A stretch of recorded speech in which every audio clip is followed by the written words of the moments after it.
Vamos, aquí fue que nos quedamos. Eso, ok, bien. Patología aquí arriba. ¿Qué es lo importante aquí? Esto es básicamente un repaso del mismo. Y que entiendan que estas estructuras que están aquí, los senos paranasales, el oído medio, tienen el mismo epitelio que las vías respiratorias, por lo tanto, ya se van a dar cuenta que la mayoría de los agentes causales más comunes de neumonía y esas cosas, son los mismos que causan aquí sinusitis.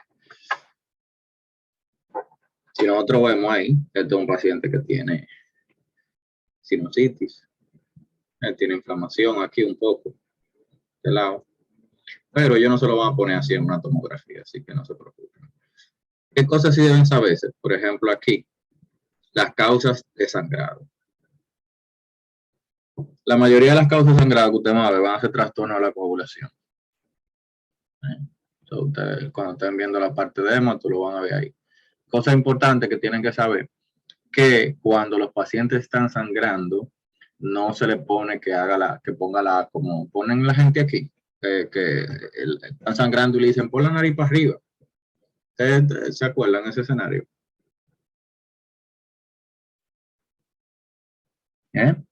Sí.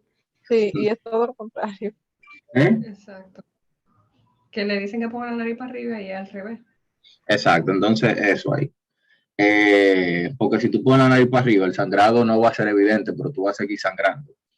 Pero tú no lo vas a ver porque se va a ir por atrás.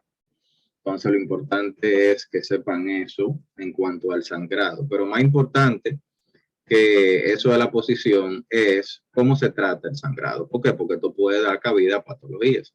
Por ejemplo, una de las causas de sangrado, si la gente tiene algún trastorno coagulativo, es la parte de suplirle los factores que necesite y esas cosas. Principalmente si es por la vía, por la vía intrínseca, o sea, que un sangrado mucoso. Es que le ponen una gasa, ¿verdad? Ponen una gasa, coja sangre. Entonces, ese escenario de una gasa con sangre es lo mismo que un tampón, es lo mismo que una toalla sanitaria. O sea, que todas esas cosas, pero principalmente tampón y esta gasa aquí, que básicamente hace la misma función, una esponja que tú le pones y coge sangre.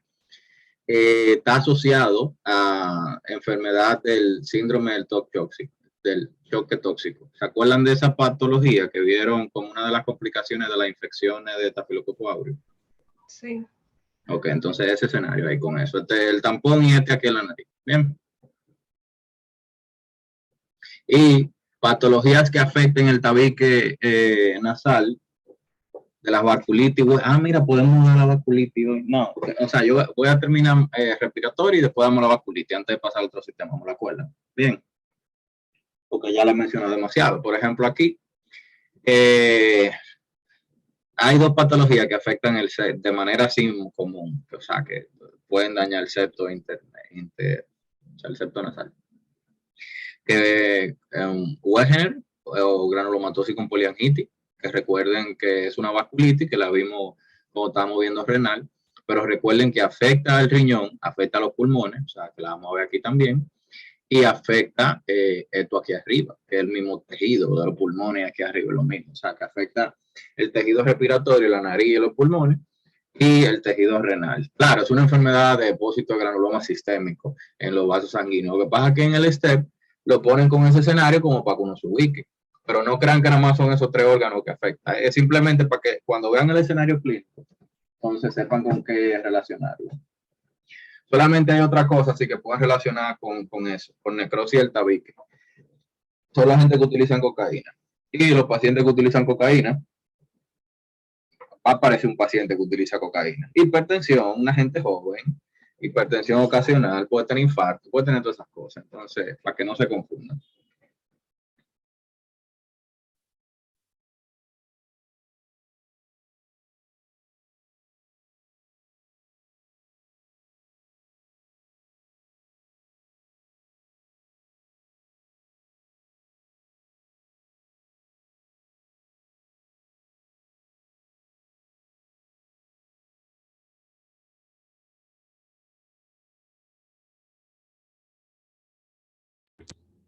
Disculpa, Darby, no escucho.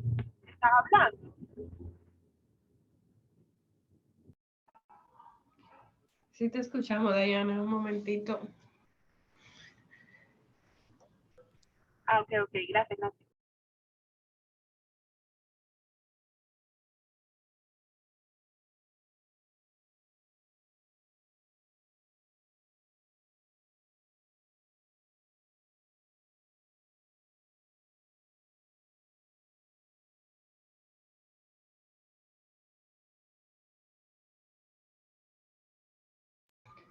Daril, tú sí te has apagado tu micrófono.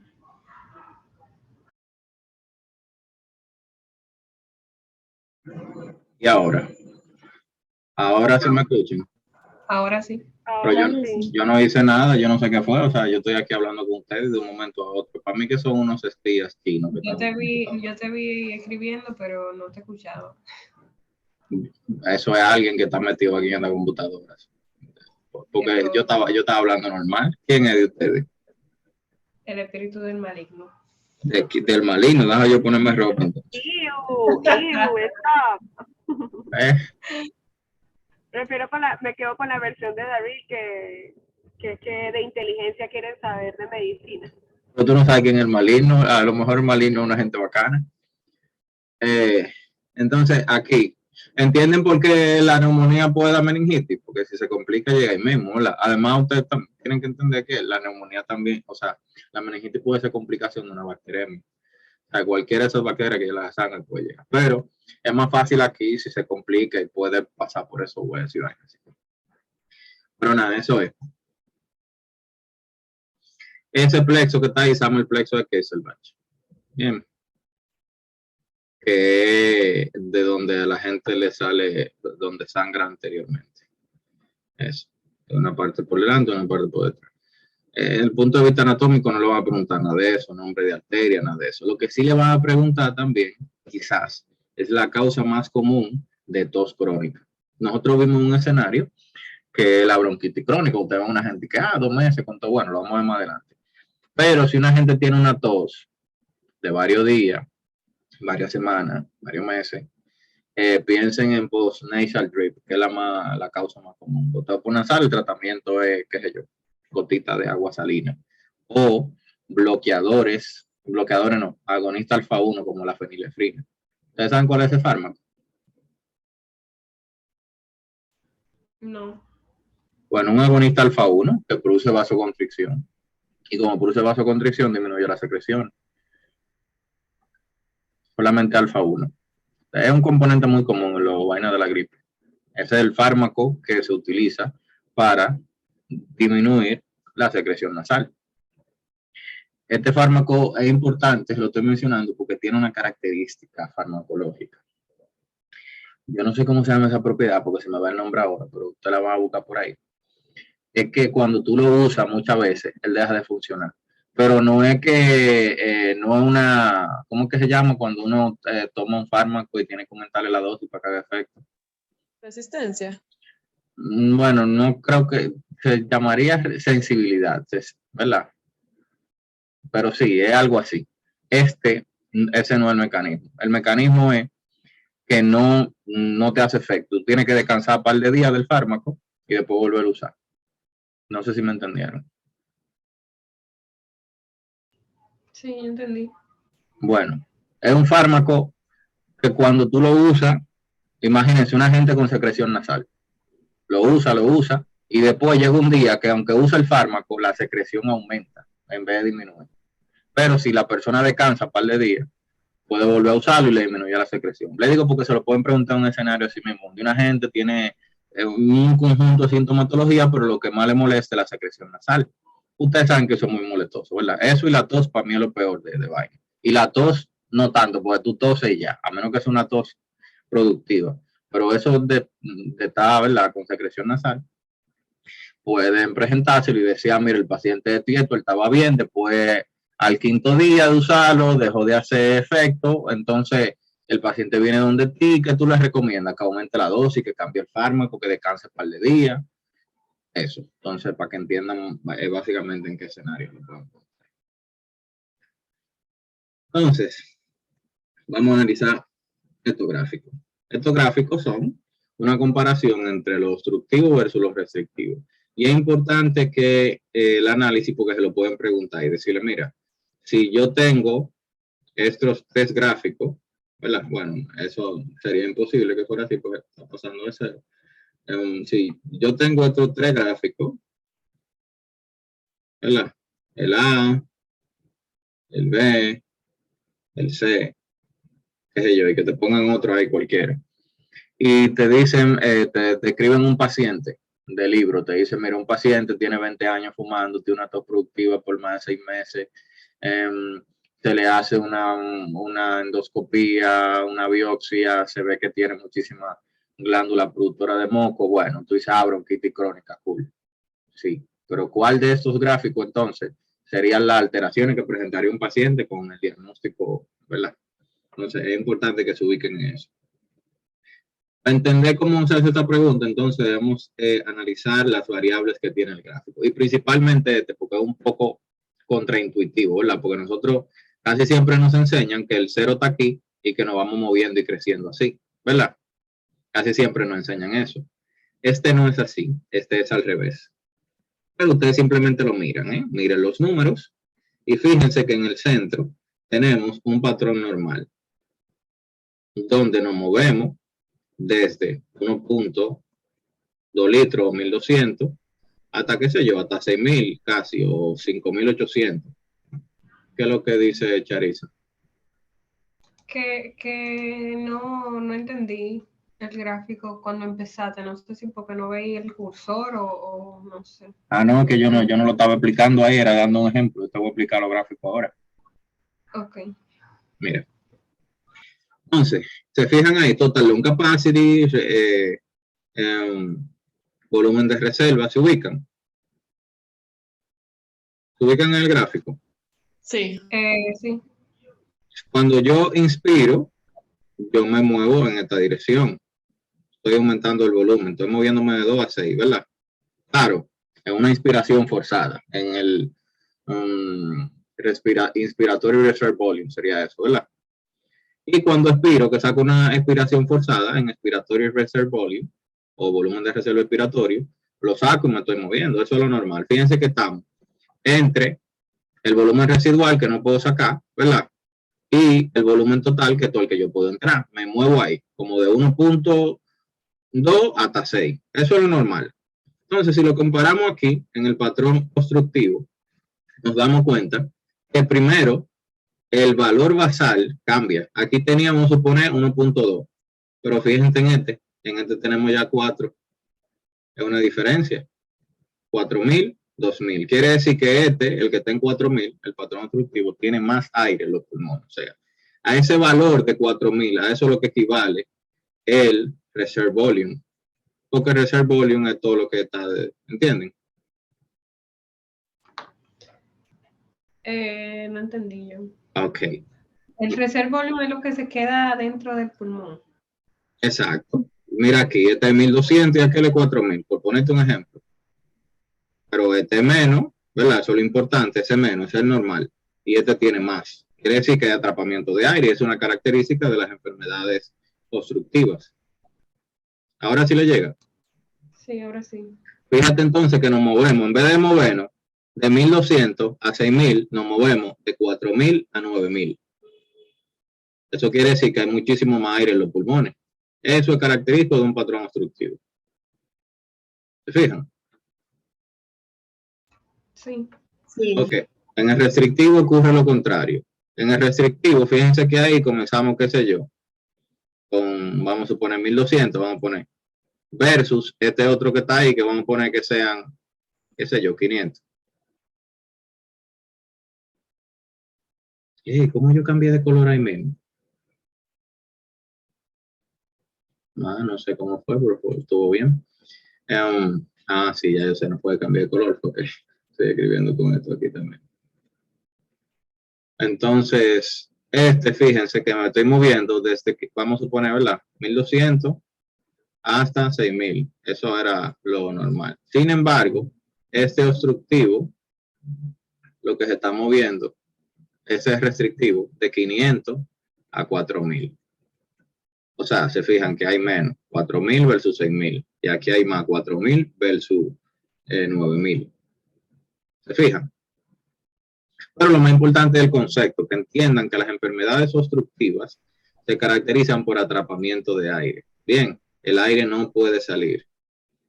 Y vamos a ver cuáles son las patologías que pueden presentarse con patrón obstructivo. Y vamos a ver a qué se pueden presentar con patrón restrictivo. Bien, pero lo primero que nosotros analizamos cuando hay una patología y están esos valores, recuerden aquí, aquí. Si eso está así, más bajito, obstructivo. Y vamos a ver cuáles son ahí. Si está normal o más de 80, restrictivo. Vamos a la patología que son. Entonces, esto concluye, por lo menos para el Step 1, el estudio de la espirometría. Recuerden que tienen que saberse, ¿verdad? Que si es restrictiva, que sea obstructiva, después de las obstructivas, se hace la prueba del beta agonista y si responde, entonces es asma y si no responde es una bronquitis crónica. Claro, eso desde el punto de vista del examen clínico, del estudio clínico, porque recuerden que esto se le va a hacer al paciente después que él venga con la historia. No de que, hola, ¿cómo tú estás? Ah, yo vengo aquí a hacerme una espirometría. No, no, no. Todos los análisis, todos los estudios son complemento a la historia clínica. Y a usted le enseñaron en semiología de que con una muy buena historia clínica puede dar hasta el 90% del diagnóstico, ¿verdad? Simplemente las pruebas son para confirmar. Esto es un dato importante que le ayuda a ustedes, aparte de la historia, decir así, mira, el paciente tiene esto y esto y esto, y aparte tiene este patrón. Cuando me refiero a esto, a características de la patología, vamos a describirla ahora. Vamos a comenzar primero con las obstructivas. Aquí tenemos bronquitis crónica. Bronquitis, ¿verdad? ¿Qué es lo que está pasando aquí? La gente tose de manera crónica y es una tos productiva. Los criterios para el diagnóstico tienen que ser más de 3 meses, más de 2 años. Y acumulativo, como que tú en un año hace mes y medio, en otro año hace mes y medio, bueno, ya tú tienes ahí el cosa. Aunque eso es como muy vago y no le van a decir que, ay, mira, yo tengo tanto y el otro año yo tosí por un mes, nadie cuenta eso. Pero sí piensen en tos crónica. Una gente que tenga una tos por más de 2 semanas, pueden pensar en eso. Principalmente si la gente fuma. Esta patología está asociada a fumar. La otra también va a estar asociada a fumar, pero esto lo hace de un mecanismo diferente. Bien, ¿qué es lo que está pasando aquí? El humo del cigarro hace un viaje de vaina. Y una de las cosas que hace es que causa disfunción de los cilios. Esa es una. Otra cosa de la que hace es que los mismos agentes químicos de la combustión, de toda esa vaina, son proinflamatorios. Y el lugar por donde se entra cuando uno está fumando es por la vía respiratoria, por lo tanto se inflama todo eso ahí. ¿Qué pasa con eso? Que estoy causando inflamación y aparte estoy creando disfuncionabilidad de los cilios. Eso va a hacer que, por ejemplo, la otra parte que se encarga de limpiar las vías respiratorias, que es la producción de moco, tenga que compensar toda esa falta de los otros factores protectores y compensar haciendo una hiperplasia de las glándulas que producen moco. Eso nosotros lo podemos medir, esa hiperplasia, con algo que se llama el índice de Reims. Y esto es importante porque se lo van a preguntar. Esto es como el índice cardiotorácico. Es básicamente, usted agarra el grosor total en este caso es del punto más ancho, se supone que sería aquí. Y usted agarra entonces el grosor de la glándula. Usted divide el grosor de la glándula entre el grosor total y si eso le da más de un 50%, tiene un índice de Reims. Aquí se ve evidentemente que va a dar más del 50%. Pero normalmente las glándulas no son tantas como un pedacito así. Pero es importante eso. Este tipo de pacientes, en cuanto al examen físico, se caracterizan por lo que los gringos le llaman blue blooders. Son gente que están cianótica y son gordos. Tienen el tórax que parece como un barril. Aunque tienen que describírselo así. Pero si ustedes ven que tienen mucho edema, o sea que está como muy congestionado, aparte que la clínica habla de aumento de producción de moco, tos productiva, el paciente fume, es subjetivo a bronquitis crónica.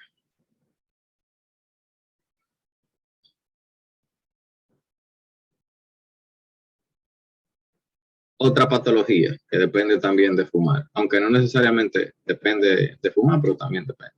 Se llama el enfisema. ¿Qué hay que entender para el enfisema? Hay que entender que así mismo como nosotros tenemos una parte inflamatoria, también tenemos una parte reguladora. Es como, qué sé yo, la coagulación, anticoagulante, la hipertensión, o sea, los fármacos qué sé yo, el sistema renal y aldosterona, la vaina que tiene que ver con el péptico natriurético auricular. O sea, que siempre hay como un balance. En la inflamación, las células de la inflamación producen proteasas. Esas proteasas son para destruir bacterias, para destruir el mismo tejido que te ha dañado necrótico. Y eso, pero ¿qué pasa? Eso debe hacerse de una manera controlada, porque si se hace controlado puede dañar los tejidos que se encuentran sanos. Y quien controla eso es la alfa-1 antitripsina. La alfa-1 antitripsina es una proteasa para las proteasas, o sea que si hay alfa-1 antitripsina, yo no voy a tener daño tisular, porque como alfa-1 antitripsina me inhibe las proteasas. Eso es lo que normalmente ocurre. ¿Qué dice? No, fue ahorita con lo de el índice de Reid.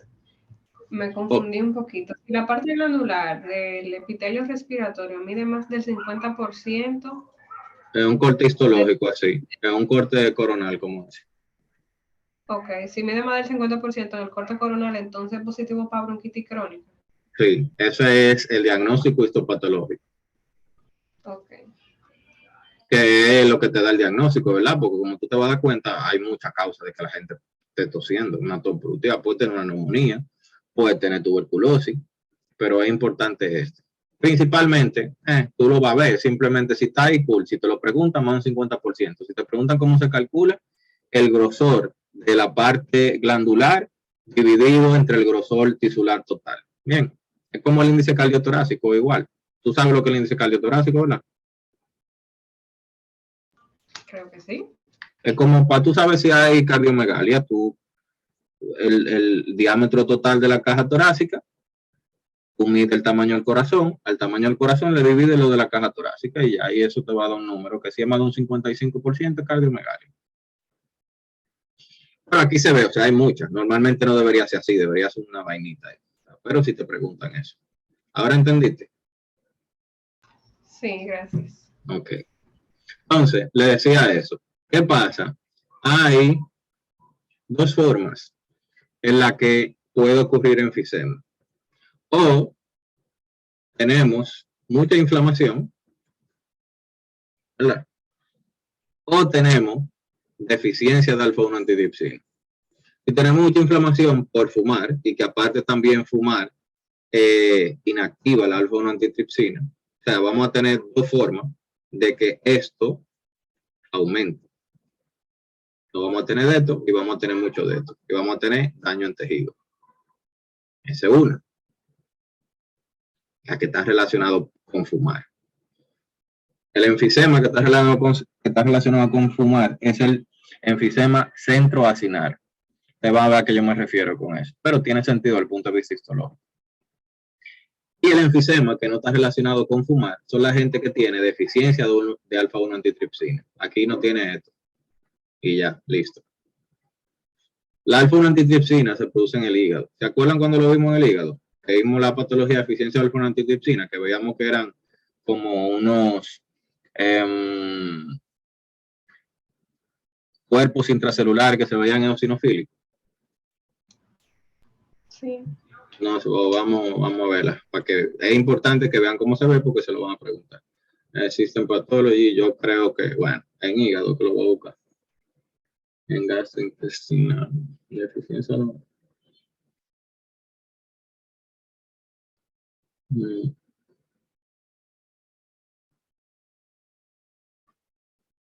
Estómago, intestino delgado, colon y apéndice, inflamatorio y bowel disease. ¿Y dónde que está esa vaina? ¿Cuáles son los órganos aquí? Ah, hematopatología. No sé dónde está eso entonces. Vamos a ponerlo aquí.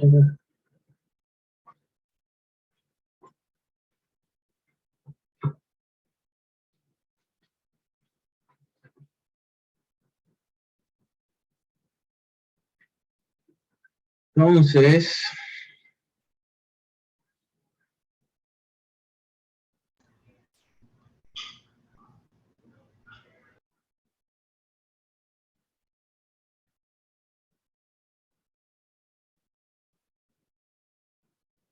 esta es otra forma de ver bronquitis crónica, aquí por la inflamación. Nos damos cuenta, pues, si es crónica, ¿qué células deberían ser esas que están ahí? Es una inflamación crónica. Eso parece linfocitos. Sí, pues nada más tiene, ¿verdad? Parece que nada más tiene uno. Pero no van a ser neutrófilos, eso es lo importante. Pero neutrófilos, tú sabes que son vainas agudas. Entonces, déjame ver qué era lo que le iba a enseñar. Ok. Déficit.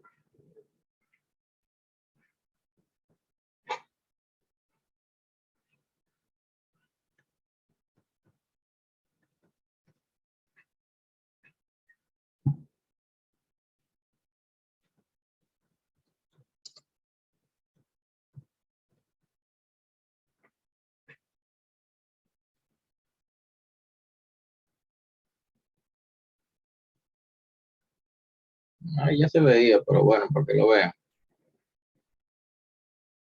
¿Se fijan? Mira, pero se supone que aquí estaba. ¿Y dónde está? ¿Dónde estaba ahí? Vamos a ver. Yo no lo encontré ahí. Ah, bueno. Ah, que está la extinción. Pero el PAS. ¿Se fijan? Ah, es una imagen muy buena en realidad. Vamos a poner una que no sea tan buena. Así.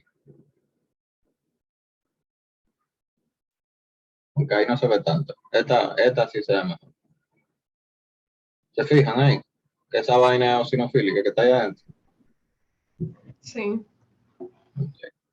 Eso es pues, periódica acid chief. Es una tinción que se utiliza mucho en micro, ustedes la vieron, de hecho. Pero aquí es importante para eso. Recuerden que esto en el hígado causa daño hepático, porque esas son proteasas. Pero el problema es la gente que tiene eficiencia de alguna tripsina, que hay un problema con el transporte, con la exocitosis, y no puede salir del hepatocito. Entonces causan daño al hepatocito. Y no llegan entonces a los pulmones a inhibir la proteasa. Entonces, si ustedes se fijaron, las dos patologías aquí están relacionadas con fumar. Lo único que una produce tos productiva y la otra no produce tos productiva. Produce tos. La gente aquí entonces, es la que tiene el vaina de barril, sí. La otra no, es la que tiene el barril. Tos no productiva. Y a los otros se le llaman blue blooders, porque están cianóticos y hinchados. Entonces se le llaman pink puffers. Porque para ellos respirar, tienen como que soplar. Se les hace difícil respirar. Sacar el aire se les hace difícil. Tienen que hacer presión, aumentar la presión intraabdominal para sacarlo. ¿Por qué? Porque usted va a ver el problema que ocurre cuando las proteasas están vueltas locas, que es que degradan el epitelio normal. Aquí también está disminuida la capacidad de difusión. Ustedes se van a ver por qué, porque si nosotros tenemos que el epitelio normal es así. ¿Ya? Vamos a ver ese. Vamos a compararlo con este.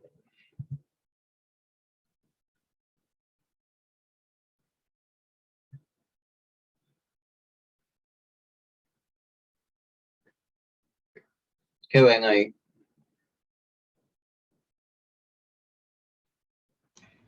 Que está roto. Exacto. Ve, o sea, este está íntegro, aunque es la finitico, pero es lo normal, lo que queremos que sea fino. Aquí está roto. La proteasa destruyeron esos pedacitos ahí. Y ya esos son alveolos que no sirven. Claro, esto es una plaquita, eso no es el alveolo funcional ahí, ya es un pedazo de tejido, pero ustedes imagínense que eso es un alveolo entero y que para mantenerse íntegro, entonces ahora ya no. Eso es lo que ocurre. Y por eso la gente no puede hacer difusión, porque no hay donde hacer difusión. ¿Dónde va a difundir? No hay membrana. Ellos no difunden, ellos agarran y dicen, yo voy a difundir por ahí. No, yo me voy por aquí mejor que no hay nada.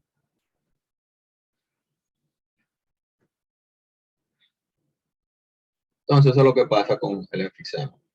Como le decía, hay dos tipos de enfisema. El enfisema central, que está asociado con fumar, y está el enfisema panacinal, que está asociado con deficiencia de alfa-1 Como me refiero a acinar, me refiero al acino respiratorio, o sea, la unidad respiratoria, que es esto que vamos a ver aquí. Bien, tenemos ahí los conductos alveolares, los sacos alveolares y tenemos los alveolos. O sea, conductos alveolares, saco alveolar y los alveolos. Fíjense que el centro acinar es simplemente los conductos alveolares. Y el panacinar es los conductos alveolares con los alveolos, toda la vaina. ¿Se fijan? También, desde el punto de vista en otro corte, se ve en el centro del acino. Y aquí se ve en todo. ¿Se fijan? Estos pacientes, si por ejemplo tú tienes enfisema por ¿Tú fumar, lo puedes poner en un corte histológico normal? ¿es un corte histológico normal? Sí. O sea, en un corte histológico centroacinario o No, panacinar. así porque es la ubicación histológica. Centro acinar y cosas, tú no te vayas a los tejidos, son macroscópicos. Ok. Porque estos son pilas de alveolos que hay ahí. Y aquí estamos viendo, ¿verdad? ¿Cuántos alveolos estamos viendo aquí? Como 4 o 5. Pero no, entiendo tu pregunta, pero no te preocupes por eso, que no te van a poner diferencial histológicamente centro y periférico, por lo que tú lo vas a diferenciar con la historia. Primero, el centro acinal fuma, el panacinal no fuma. Está bien. Entonces, otra cosa, ¿qué se les recomienda al que tiene enfisema panacinal? O sea, por la eficiencia del antitripsina, que no fume, ¿verdad? Y al que tiene enfisema por fumar, también que no fume. Ese es parte del tratamiento y parte de evitar las complicaciones. Pero ustedes se van a dar cuenta que el tratamiento responde a la misma vía del tratamiento de las enfermedades inflamatorias respiratorias. O sea, que se van a utilizar esteroides, se van a utilizar betagonitas, se va a tratar como un asma, básicamente. Todas las COPD, todas las enfermedades pulmonares se tratan básicamente de la misma forma.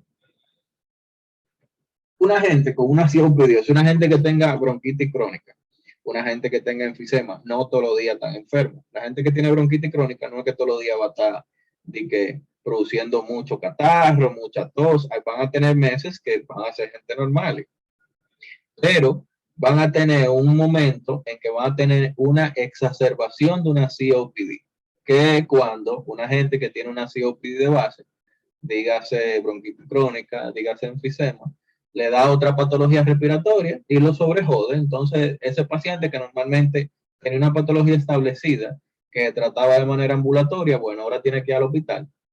Pero es simplemente para que entiendan que los pacientes no andan por ahí como siempre enfermos.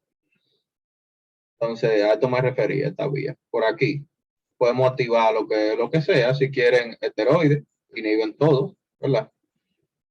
Si quieren, se pueden utilizar la vía que se utilizan para el asma, los beta-agonistas, los antimuscarínicos. Y si esa vaina no funciona, entonces que entran a la vía aquí del sileutón, inhibidor de la lipoxigenasa, o también los antagonistas de los receptores leucotrienos, los afirlucas, montelukas y esa gente. Pero la parte del tratamiento no es tan importante, simplemente para que entiendan que es igual que el del asma. Aunque no hemos visto asma, ¿verdad? Asma lo vamos a ver ahora. Estos son los fármacos de todo. Asma lo vamos a ver ahora.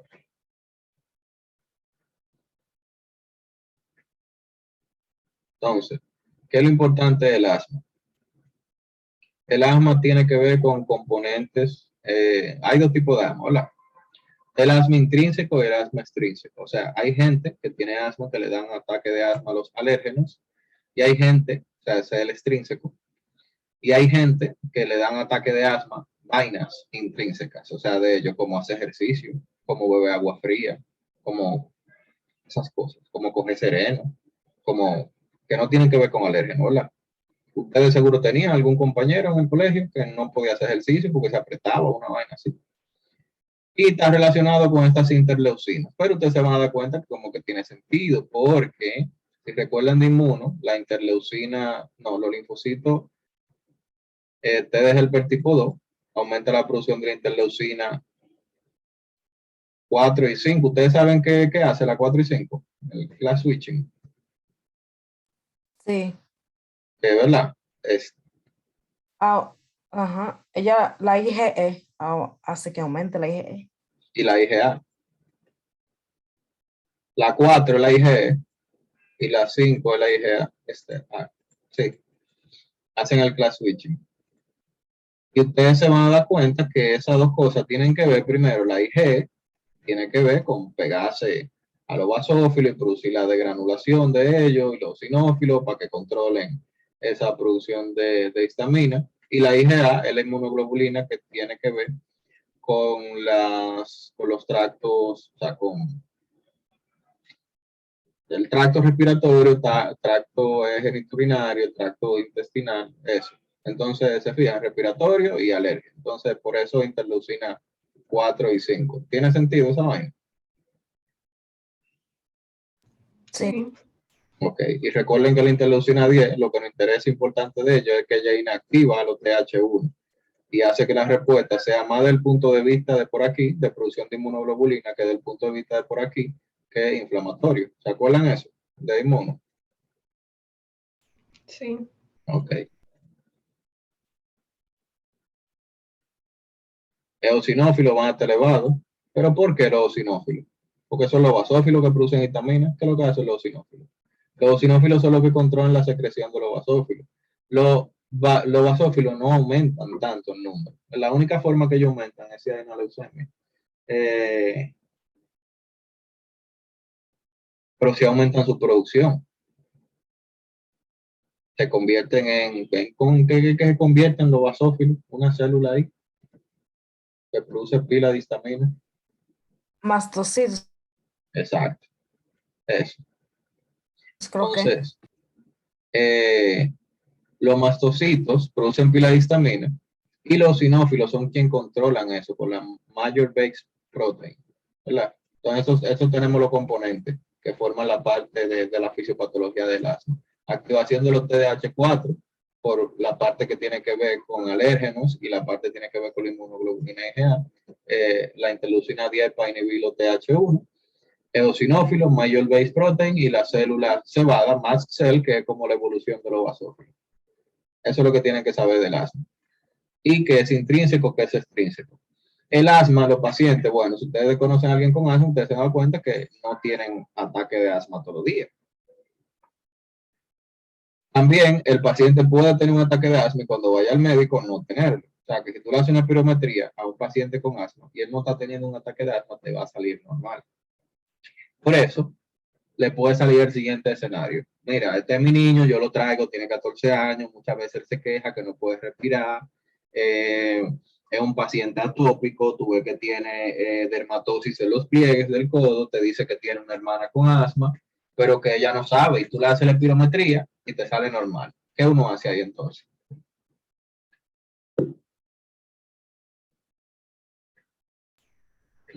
Nada.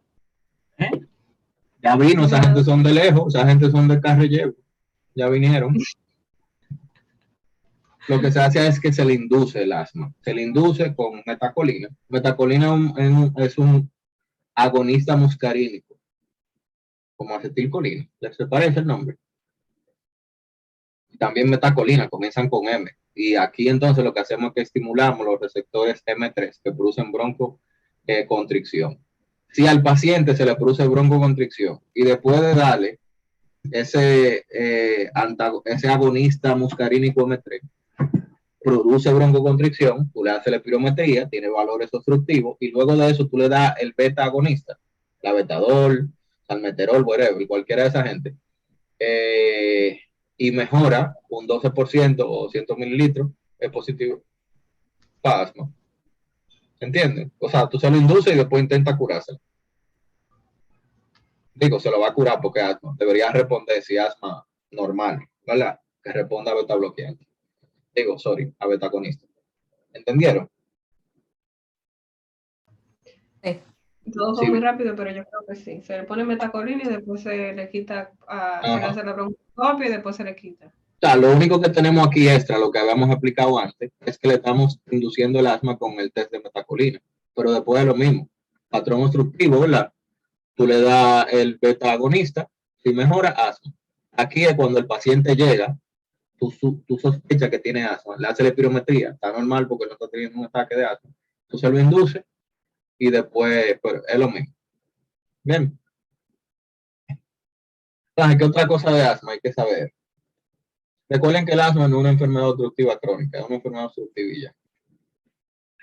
Esto que nosotros vemos aquí son los Kurzman Spiral. Estas son unos hallazgos histológicos que se encuentran en el esputo de la gente que tiene asma.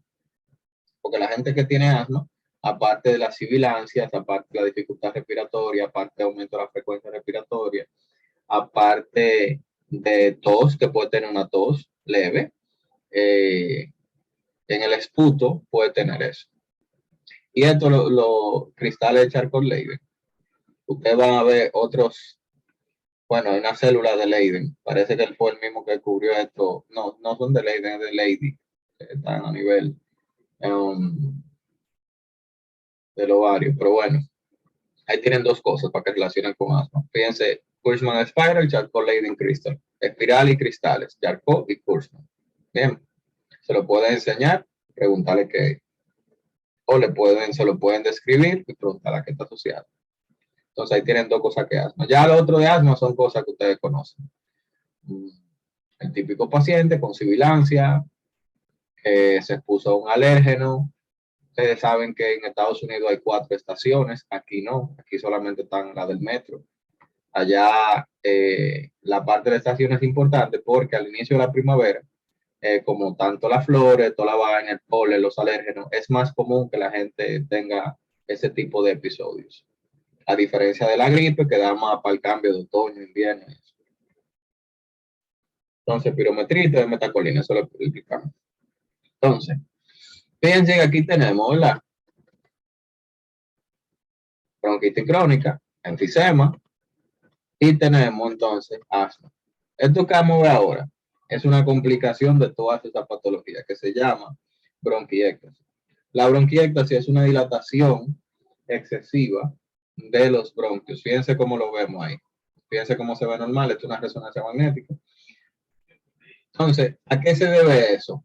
Se debe a que hay una obstrucción y impide el flujo normal de esas secreciones que se producen de manera normal en el tracto respiratorio. El nombre dice bronquiectasis, ectasia de los bronquios. ¿Y qué pasa eso? Que ocurren entonces lo que explica ese principio fisiopatológico, que donde quiera que se obstruye un tracto, ya sea respiratorio, genitourinario, cualquiera, se produce una infección y esa infección entonces produce dilatación de eso. Y está asociado con la misma patología que nosotros vimos. Por ejemplo, está asociado con fumar porque fumar está asociado con bronquitis crónica, está asociado con enfisema. Aparte, el propio cigarro produce disfuncionalidad de los cilios, pero también hay patologías que producen dismotilidad, o sea, alteración de los cilios, como la enfermedad de Cartagena, que creo que la explicamos ya, que los cilios no pueden moverse porque hay un problema con las vainas de dineína. Y la fibrosis quística, que aquí entonces que las secreciones son muy espesas, entonces obstruyen. Pero véanlo de la siguiente manera, una complicación de todo eso. Y se caracteriza porque tiene infecciones recurrentes, eso es lógico. Tiene esputo purulento, es lógico porque tiene, ¿verdad? Infección. Pero lo que para mí como que me puede confundir hemoptisis. Esta es otra de las causas de patología que producen hemoptisis. Las patologías que producen hemoptisis son las siguientes. No se confundan con hematemesis, porque no es lo mismo. Pero hemoptisis, que tose y bota sangre. Eso es importante. ¿Por qué? Porque en el examen físico, el paciente puede referir que tiene un pañuelo y te lo enseña con sangre. El esputo hay que mirarlo. Hay que ver si tiene sangre, hay que ver el color, hay que ver la consistencia y hay que ver la cantidad. Los gringos se crean estos escenarios donde la gente que tiene un esputo productivo anda con un pañuelo y está lleno de eso y te lo enseña. Eso la vida real no es así, pero sepan que en pregunta puede salir. Pero causa de hemoptisis, yo quiero que ustedes pongan bronquiectasis, que no es la más común, pero está ahí. que pongan tuberculosis, que pongan cánceres, que pongan sarcoidosis, piense que es una enfermedad inflamatoria, y que pongan Wegener, que es inflamatoria también, que produce granuloma. O sea, Wegener produce granuloma. Sarcoidosis produce granuloma. Entonces a esas se le van a agregar tumores, tuberculosis y bronquiectasis. O sea, una de esas cuatro puede ser. Y lo bueno de eso es que todos esos pacientes son diferentes. Así no se confunden. Pero si ves que está tosiendo, es una de estas. Tosiendo sangre es una de estas patologías. Entonces, las enfermedades restrictivas son un conjunto de patologías que se caracterizan porque los pulmones, desde el punto de vista funcional, cambian el tejido normal que ellos tienen por un tejido más fibroso. Y por lo tanto, la propiedad de elasticidad es mucho mayor. O sea, es como si fuera la cardiomiopatía restrictiva, que tiene depósito de, de algo que sustituye ese tejido normal y hace que el órgano se convierta más fibroso. Si ustedes recuerdan, desde el punto de vista de la fisiopatología restrictiva, o bueno, de las complicaciones, era que se disminuía mucho la cavidad cardíaca y entonces tenía una disfunción diastólica, o sea, no podía coger mucha sangre. Aquí es lo mismo, las restrictivas pasan lo mismo. Fíjense que si lo comparamos con el normal, no puede coger mucha sangre. ¿Se fijan? Digo, aire en este caso. ¿Eh? Eso mismo, mucho aire. Sí. Pero es lo mismo, el mismo principio. Entonces, ahí tenemos las enfermedades de depósito sistémico. La más importante es la sarcoidosis. No se confundan, pues yo estaba hablando de sarcoidosis de causa de hemoptisis. No estaba hablando de sarcoidosis como causa de bronquiectasis. No sé si se confundieron con eso. ¿Eh? ¿Es diferente? Sí, no, o sea, la bronquiectasis produce hemoptisis y la sarcoidosis también, eso es lo que tienen igual. Pero la bronquiectasis es obstructiva y la sarcoidosis es restrictiva. Como digo, como está hablando una cosa, pero no se confunda. Sarcoidosis es una enfermedad de depósito sistémico que deposita granuloma. ¿Y por qué se caracteriza la sarcoidosis? Es muy característico. Ustedes se van a dar harto de verla. Va a ser tan así que como ustedes vean African American Woman de 30 años, usted no lee la pregunta completa, baja y si ve sarcoidosis, pone la opción y ya. Es tan así. Pero si ustedes quieren tener más seguridad, ¿verdad? African American Woman normalmente se la van a poner en edad de 25 a 35 años. Tiene aumento de la enzima convertidora de angiotensina, por lo tanto va a tener hipertensión. Fíjense, una mujer joven con hipertensión. ¿Están viendo? La causa de mujer joven con hipertensión. Sí. Va a tener hipercalcemia. ¿Por qué? Porque estos granulomas, esa célula inflamatoria, producen un PTH-related peptide, o sea, producen una vaina que se parece a la PTH y por tanto hace la acción de la PTH a nivel del hueso y a nivel intestinal y a nivel renal, ¿verdad? Que aumenta la reabsorción a nivel renal, aumenta la absorción a nivel intestinal y aumenta la acción de los osteoclastos a nivel del hueso. Entonces, por eso. Tienen algo que se llama hilar linfadenopathy. ¿Qué es eso? Vamos a ver si lo tenemos aquí. Ay, pues yo estaba escribiendo ahí. Vamos a escribir aquí. Esto es lo que ustedes van a ver. Esto es muy característico.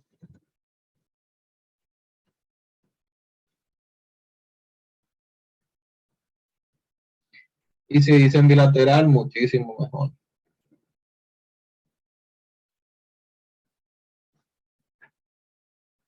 Miren ahí. Eso es de un solo lado. Fíjense que como el reborde del corazón, así se ven. Esos son los ganglios linfáticos de ahí, que son los que drenan de los vainas bronquiales.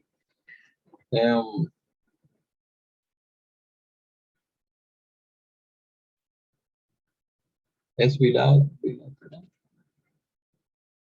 Exacto. Ahí, miren ahí. Se fijan que la vaina está de ambos lados.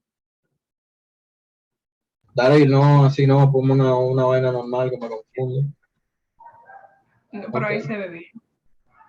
Bueno, ustedes lo ven bien, porque miren, se ve de ambos lados, ¿verdad? La foto más grande, o sea, Oh, maximiza la y ya, ahí se ve bien. y ahí vemos que son mujeres, ¿verdad? Por lo menos esa mujer. Ay, pero eso es bárbaro. Es un estudio de imagen muy lindo. O sea, no, está muy bueno. O sea, no es como, ¿verdad? Como este. Fíjense la diferencia de la calidad que se veía allí, aquí no. Pero nada, eso. Y va a producir granuloma no gaseoso. ¿Por qué va a producir granuloma no gaseoso? ¿Eh?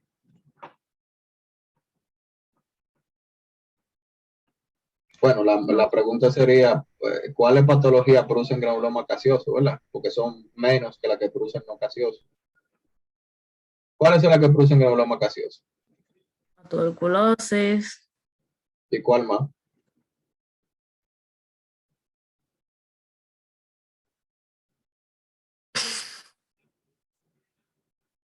¿Ustedes recuerdan la tinción de que acidified positive? Sí, ¿Y qué otra bacteria? ¿Qué tiñe eso? eso tiñe. El ácido micólico, ¿verdad? Ajá. ¿Y qué otra bacteria tiene ácido micólico, aparte del micobacterio?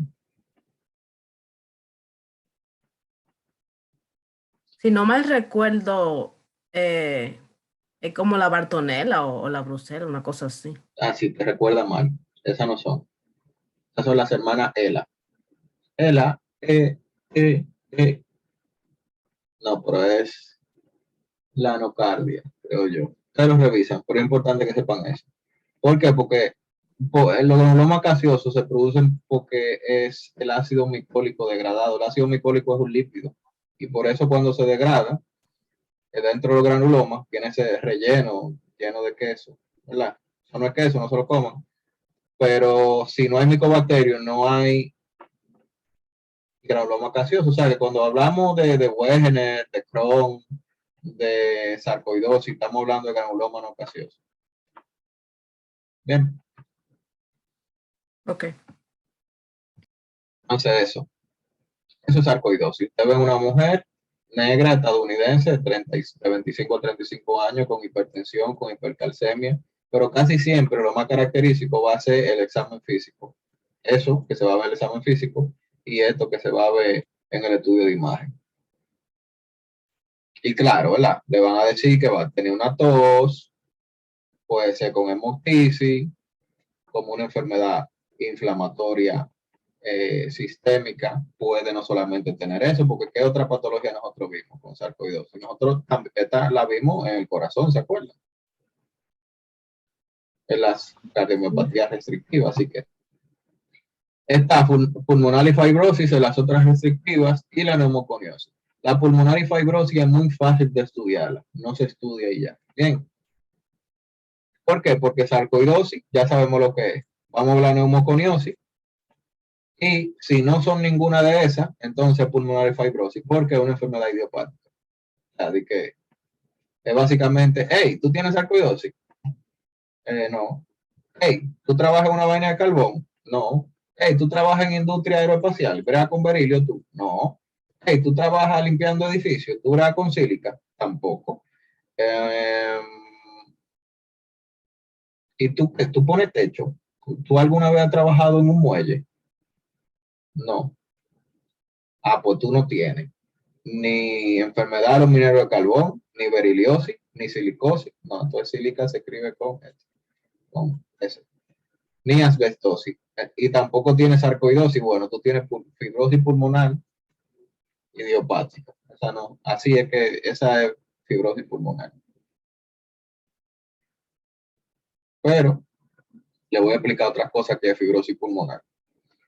Esta patología, cuando es idiopática, si los pacientes, la función respiratoria se empeora rápido, cuestiones de semanas meses y se muere. Si usted es un paciente que su función respiratoria es una enfermedad restrictiva, no tiene ningún factor de riesgo, o sea, no tiene sarcoidosis, no tiene ninguno de los trabajos que vamos a ver ahora cuando estamos hablando de la neumoconiosis, es este.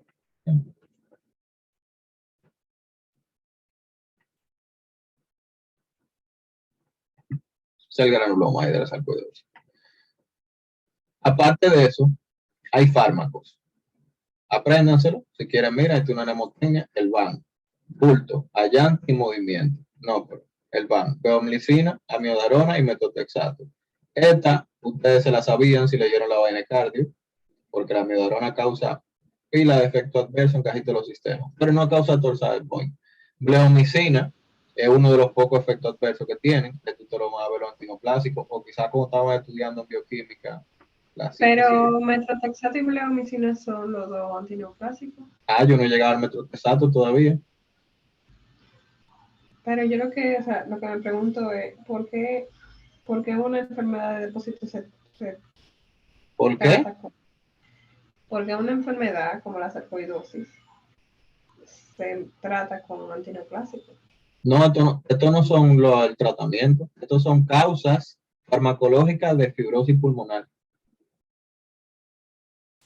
Ah, es Ahora que como entendí. tiene fondo la imagen de la sarcoidosis.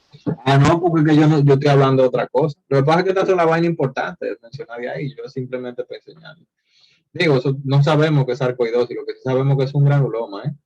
Sarcoidosis porque lo dijimos, pero si esto fuera Crohn se ve igualito. Si esto fuera Wegener, igual se ve igualito. Pero yo entiendo lo que tú estás diciendo. Entonces ahora te aclaro. Estos fármacos que están aquí causan fibrosis pulmonar. Esos dos antineoplásicos, que ustedes lo vieron cuando están viendo la síntesis de purina y pirimidina, ahí en bioquímica, y lo van a ver también cuando estén viendo hémato. Y amiodarona con antiarrítmico clase 3, bloqueador de los canales de potasio, que causa pila de efectos en la tiroides, en los pulmones, en la piel, en el corazón, pero no causa torsada de pollo. Eso es algo importante. Porque los otros sí causan, los otros clase 3. Y la miodarona, aunque es clase 3, es clase 1, 2, 3 y 4 de los antiarrítmicos. O sea, aunque su mecanismo de acción lo clasifica como bloqueador de los canales de potasio, también él bloquea los canales de sodio, también hace acción metabloqueante. Dice así, no sé en realidad cómo. También hace clase 3, porque eso lo cree, y también hace acción bloqueador de los canales de cáncer. O sea, que la miodarona, por eso usted se va a fijar que siempre como last resort.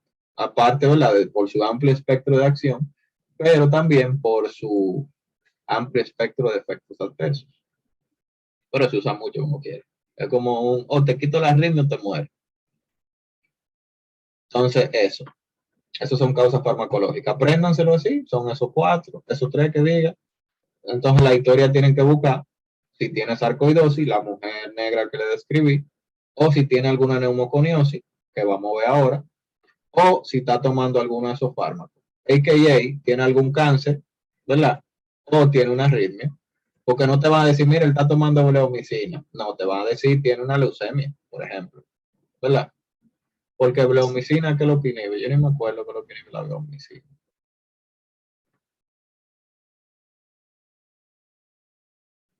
Pero en fin, que se ubiquen en la historia. Aquí nosotros vemos una resonancia con el patrón de fibrosis. Eso que está ahí es como se ve la fibrosis pulmonar. También lo vemos aquí, también lo vemos aquí. A eso, el primer pana que lo vio dijo que se ve de esta forma. Se ve de una vaina que se llama tempered glass, o nosotros en español le llamamos vidrio esmerilado o lijado.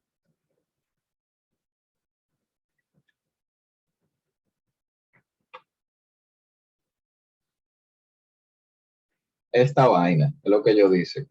A mí me gusta más la otra, pero esta la van a ver escrita ahí para que se acostumbren a ver el término. Ay, pero ahora con todos estos celulares.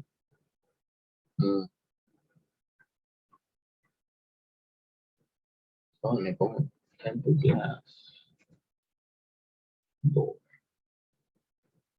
A ver. Exacto, ahí sí me sale. Pero es la que es como más opaca. Ustedes saben cuál es que yo digo. A buscar en español. Pero, a ver, ahí, mira, parece que yo lo había buscado eso. Esos cristales que son así. Ustedes saben a lo que me refiero, ¿verdad? Sí, el que pone en la puerta de consultorio y cosas así. Exacto. Eso es lo que ellos dicen. Yo veo eso y en realidad a mí no me parece esa vaina. A mí me parece más un vaina de un panal de avispa, o un Sí, pero honeycomb. tú sabes que eso casi se confunde con el panal de abeja de cuando tiene un piotórax, que No, se ve así hombre, mismo. Lo único que está encapsulado. coño, Piotr es un tema para cosas, para este Juan. Por si acaso, Está saliendo esa vaina ya. no que yo sepa. Ah, pues mira, ve. La única vaina que es así, que tú vas a ver, va a ser esta. Si Piotora yo nunca he visto que lo vayan, que lo pregunten como tal. Pero ustedes saben que es una infección, que se encuentra encapsulada y produciendo secreciones que caen a O la sea, yo cabeza. lo mencioné porque parece más lo que tú acabas de decir del panal de abeja. No, pero si hay un patrón con eso y esas cosas te confunden, pues bueno, utiliza tempered glass, porque tú vas a ver eso, honeycomb o tempered glass, así es que lo van a describir. Porque como yo siempre le digo a usted, las imágenes es importante verlas, pero también es importante entender cómo ellos la describen, con qué palabras, ¿verdad? Porque muchas veces ellos no le van a poner la imagen, le van a decir, se le hizo este estudio de imagen y en el reporte dice tal vaina. Entonces, eso. Entonces, aquí vamos a entrar con la neumoconiosis. La neumoconiosis son las enfermedades que causan fibrosis pulmonar que están asociadas a un depósito de alguna sustancia o de alguna partícula que no puede ser degradada y por tanto se acumula y causa daño pulmonar. Claro, no ello necesariamente, el mismo el sistema inmune, o sea, que no de manera directa. Esta neumoconiosis, aquí asbestos, silicosis y aquí está, pero se vamos a poner beriliosis antes que se me olvide.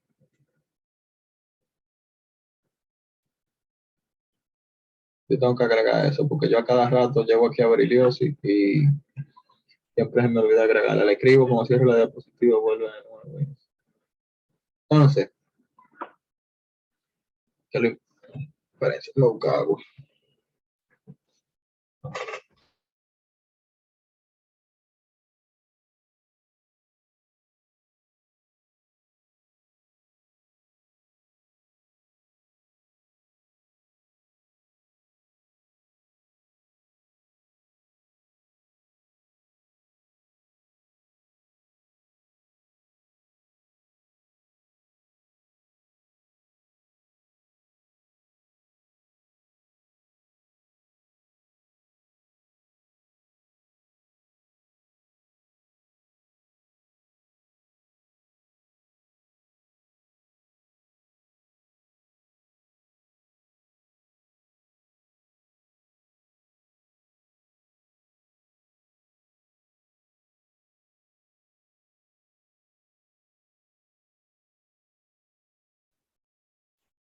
Espérense, déjenme buscar.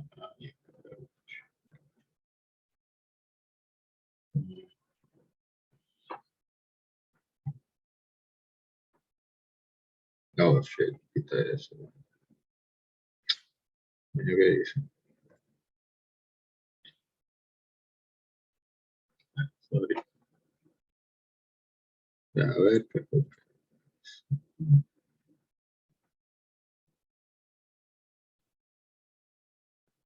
Ok, entonces, mira, ya quito aquí.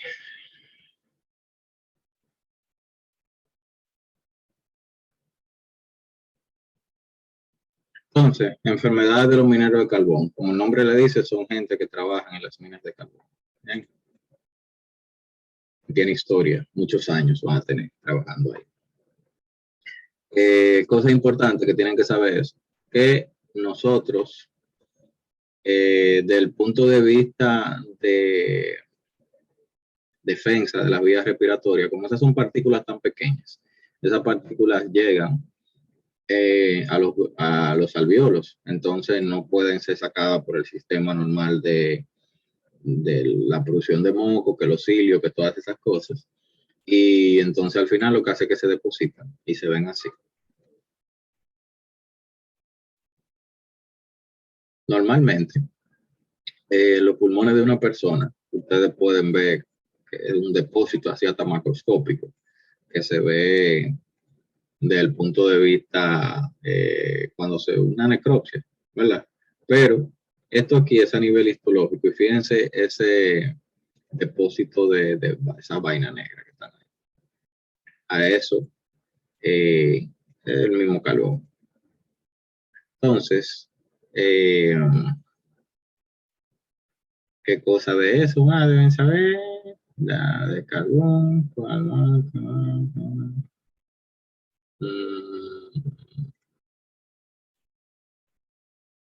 Déjame ver qué cosa recuerdo.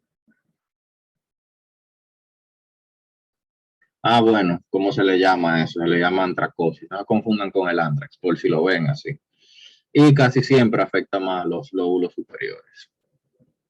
Esto produce el síndrome de Kaplan, que yo lo tengo ahí escrito, pero no recuerdo exactamente qué es lo que es el síndrome de Kaplan. ¿Ustedes se acuerdan? Tiene que verlo como por las vértebras, hay una vaina. No. No, yo no. Eso es lo bueno de internet, vamos a buscarlo. Porque es mejor yo buscarlo a acordarme mal.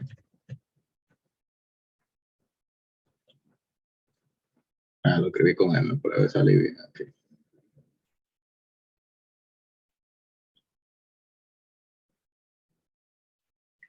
Una neumoconiosis o fibrosis granulomatosa, síndrome de Kaplan. Sí, son nódulos reumatoides, no necesariamente en las vértebras, ¿verdad? Puede ser en cualquier hueso. Eso. Por eso no se lo van a preguntar, pero como dice Kaplan y la escuela de Kaplan, qué sé yo, no sé. Parece curioso, aunque yo no recuerdo que lo pregunto mucho.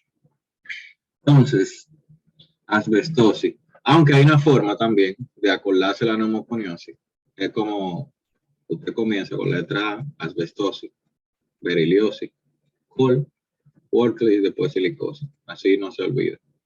Porque cuando le llega una enfermedad restrictiva, usted sabe que usted va a tener que hacer el diferencial entre todas las obstructivas, entre todas las restrictivas. Usted la escribe, se acuerda la diferencia, pues cada una son un paciente muy diferente. Este trabajaba en mina de carbón. Este que está aquí es el que más pregunta, el asbestosis. ¿Por qué? Bueno, el asbesto es una vaina que ustedes han visto mucho por ahí. Antes en Estados Unidos, digo antes porque ya ahora está prohibido.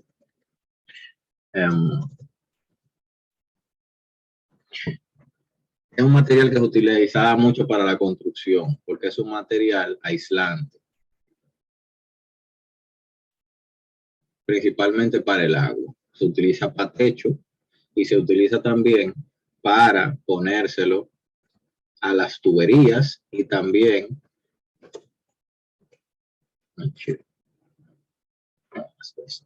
y para ponérselo por afuera a los barcos. Por afuera y por adentro. Son vainas impermeables. Bien, por eso se ponen en vainas que tienen contacto con el agua, como los techos, como los tubos, como la tubería de adentro de los barcos, como eso. Ustedes han visto eso por ahí. Lo que pasa es que ustedes no sabían que eso era asbesto. Bien, es un recubrimiento. Hay mucha tubería. Yo estoy seguro que, por ejemplo, la tubería del edificio aquí donde yo vivo es de esa vaina. Porque eso está en construcciones viejas en Estados Unidos, pero aquí seguro que hay pila de lugares. Yo recuerdo que en mi universidad, el campo de fútbol, yo soy egresado de la UAS, estaba techado con asbesto, y yo el diablo. Claro, no es que tú te vas a poner un día abajo de una vaina de esa y te va a dar cáncer. No.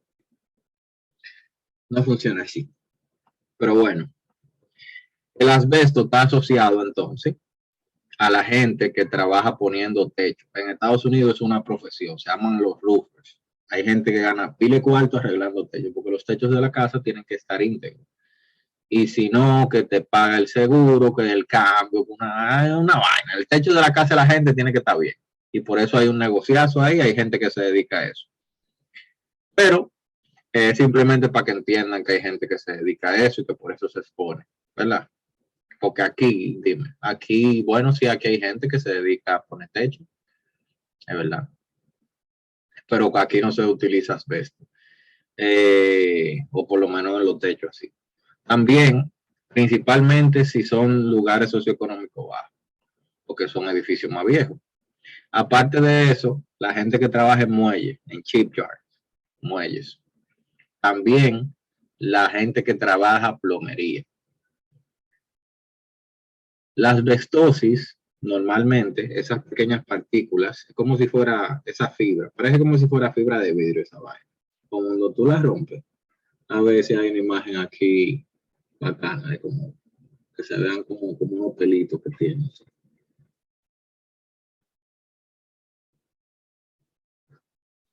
Cuando uno rompe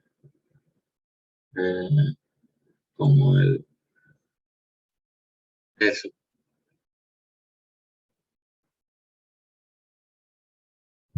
Esas pequeñas partículas, así se desprenden y se pueden pegar en la ropa. ¿Qué pasa? Que hay escenarios donde a la pareja de la persona que tiene el asbesto le da enfermedad producida por asbesto, porque lo lleva otro día en la ropa y la mujer se lo está fumando. Claro, eso es en un escenario no contemporáneo, porque en la contemporaneidad la mujer y el hombre trabajan igual, pero si es un paciente que tiene 40, 50 años trabajando un muelle, poniendo techo, una vaina así, entonces pues, pertenece a otra generación, donde el hombre trabajaba y la mujer estaba en la casa. Entonces, para que relacionen eso, pues, si alguien se dedica a eso y después viene que la pareja tiene patología desarrollada por la asbestosis, o sea, enfermedad restrictiva, bueno, piensen que eso así, como que se pega. El asbesto, aparte de que, ¿verdad? Como son partículas que pesan y eso, se precipitan, están en la parte baja de los pulmones, eso no es tan relevante. Lo importante aquí son dos cosas desde el punto de vista de complicaciones. Ok, fibroso, bien nítido, pero puede producir dos cosas. Y presten atención a esto para que no se confundan. Lo que más comúnmente puede causar la asbestosis es carcinoma bronquiogénico, cáncer de pulmón. Bien, pero hay una patología que está asociada con asbesto, que son los mesoteliomas. ¿Qué yo me quiero referir con eso? Si le dicen, mira, yo tengo asbestosis, ¿de qué yo tengo más posibilidad que me dé? La respuesta es cáncer de pulmón. Ahora, la otra pregunta es, yo tengo un mesotelioma, ¿cuál es la agente causal más común? Asbestosis. Pero la asbestosis no causa solamente mesotelioma, causa tumores en cualquier tipo de tejido conectivo, así como ese. Un mesotelioma, por ejemplo, el equivalente sería el epiplón a nivel gastrointestinal, o sea, que causa tumores en esos lugares. Entonces, ¿entendieron? Más comúnmente la asbestosis causa cáncer de pulmón, pero si un paciente tiene un mesotelioma, el agente etiológico más común es la asbestosis. ¿Entendieron eso? O sea, déjame volverlo a repetir porque parece un trabalengua. Si tú tienes si una gente tiene un mesotelioma, posiblemente sea asbestosis. Ya está ahí. Bien. Ahora, si una gente tiene asbestosis, tiene más posibilidad de desarrollar cáncer de pulmón que mesotelioma. Ah, ok.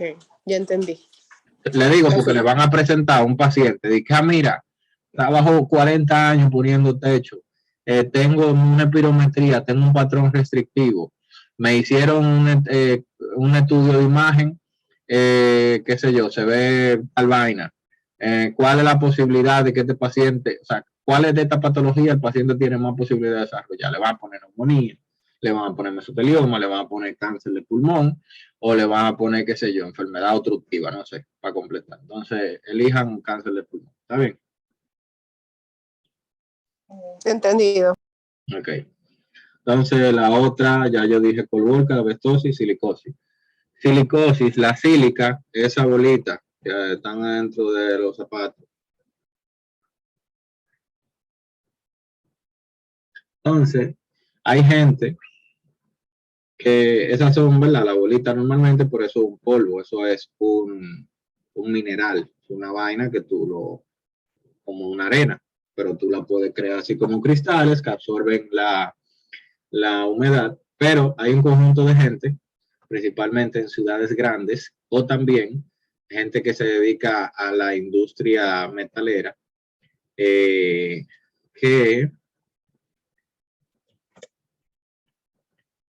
hacen esta vaina que se llama sandblaster, que básicamente llenan una pistola con arena y eso quita el sucio y el óxido. Esto es lo que se utiliza para restaurar, por ejemplo, vehículos y es lo que se utiliza también, y es lo que se utiliza también para, por ejemplo, quitar sucio en los edificios de Estados Unidos, en los edificios de las ciudades grandes. ¿Se fijan qué es lo que hace? Normalmente eso que tiene, eso que está tirando es muchos minerales, pero incluido sílica. Claro, eso tiene que hacerse con protección, con vaina, porque ustedes están viendo que eso no está tirando nada, pero eso está tirando arena a alta velocidad, tan duro que quita el óxido. O sea que si tú le metes un dedo a eso adelante, te lo pela. Pero no se ve nada, ¿verdad? Entonces,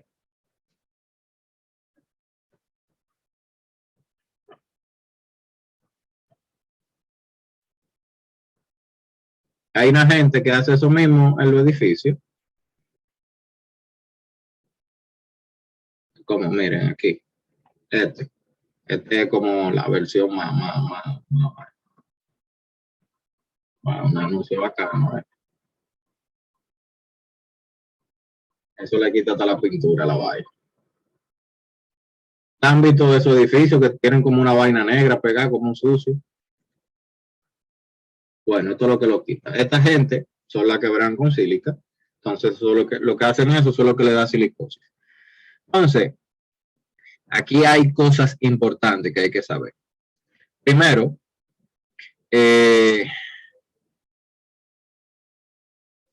¿cómo que produce fibrosis? Es por la estimulación de la sílica a los fibroblastos y bueno, y los macrófagos que producen fibrosis. Entonces, otra cosa que hace es que inhibe la formación del fagolisosoma. O sea, fagolisosoma, ustedes saben que es cuando un macrófago o cualquier célula que haga fagocitosis, esa vesícula que entró tiene que fusionarse con los lisosomas, forma una vesícula que se llama fagolisosoma, donde los lisosomas entonces metabolizan, degradan, destruyen, como ustedes quieran llamarle, a esos componentes que la bacteria fagocitó. Pero si no se forma el fagocitoma, o sea, con el fagolisosoma, con los lisosomas adentro, no va a ocurrir la destrucción de ese componente. Esto es importante también porque hay patologías que dependen de que ese mecanismo se mantenga bueno para mantenerla en control, por ejemplo, la tuberculosis. Los pacientes que tienen tuberculosis primaria, una de las cosas que hacen que no se les reactive y llegue a tuberculosis secundaria, que ustedes saben que ahí está el problema, es la formación normal del fagolisosoma porque mantiene a los micobacterios una raya. Cuando ellos crecen de más, ¡pum!, fagocitosis para ti. Pero si no hay fagocitosis, o sea, si hay fagocitosis pero está deficiente porque no hay formación de fagolisosoma, entonces hay problema ahí. Por eso, la gente que tiene silicosis, aparte de estar asociado con lo que se dedican la gente a hacer, ¿verdad? Los sandblasters y todas esas veces. Aparte de eso, está relacionado a que produce reactivación de tuberculosis. Y desde el punto de vista de imagen, va a tener calcificaciones. Esta es la única que hemos visto ahora que tiene calcificaciones, que son, vamos a ver aquí, ahí están, miren las calcificaciones ahí como se ven.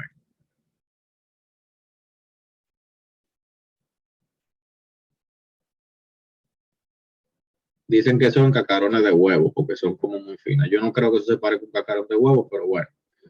Esa es la única que tiene calcificación, así que no, ahí no hay problema. Antes que se me olvide, esto que está aquí atrás, sorry, esos son mesoteliomas, ¿verdad? Esos son crecimiento de la pleura.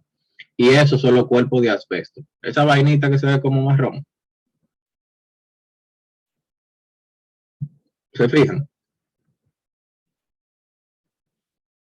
Por si lo ven, parece como un hueso marrón. Solo que a mí se me parece. Daniel, adelante, yo estoy cargando, está bien. Dale, yo estoy grabando. Si es lo que te pierdes, tú lo completo. David, ¿y qué cosa dice que se ve marrón? Esto, lo de los cuerpos de asbesto, que es de asbestosis, eso. Esto es normal. Los pulmones tienen un chin de esa vaina, tienen un chin de antracosis. O sea, no es que está ahí. El problema es cuando hay mucho y causa esta enfermedad. Pero esto es un pulmón que lo que tiene es asbestosis. Por eso son los cuerpos de asbesto. Le digo para que no crean que tiene Paul Walker disease y asbestosis al mismo tiempo. Entonces, silicosis. Ok. La otra que me falta, beriliosis. Beriliosis.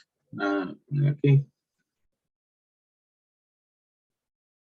Está asociada con la gente que trabaja en la industria aeroespacial. Dígase haciendo aviones, la NASA y esa vaina. Esta forma granuloma. Entonces, no habíamos tenido de las enfermedades aquí que causen granuloma. Entonces, ya, la que causa granuloma es beriliosis. Entonces,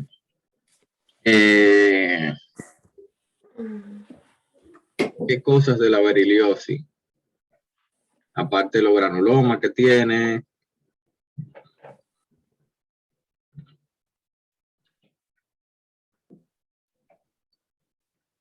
Yo recuerdo que tiene que ver con un mecanismo inmunológico. O sea, es como una respuesta de hipersensibilidad, básicamente, al berilio, que es lo que se hace. Y causa entonces nódulos inflamatorios. No solamente los pulmones, es una enfermedad de depósito sistémico. Puede afectar el tracto respiratorio, el gastrointestinal y así. Pero fíjense que es una enfermedad la que tiene granuloma. Y trabajan en la industria aeroespacial.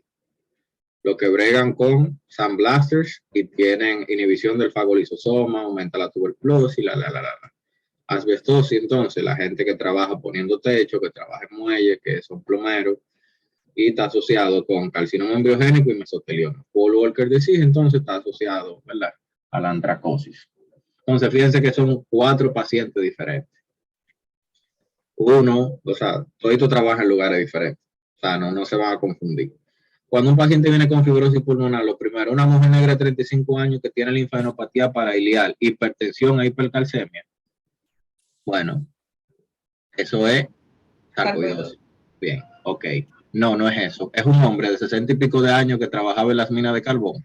No. Es un hombre que trabajaba poniendo techo era un plomero o trabajaba en vaina de barco. No.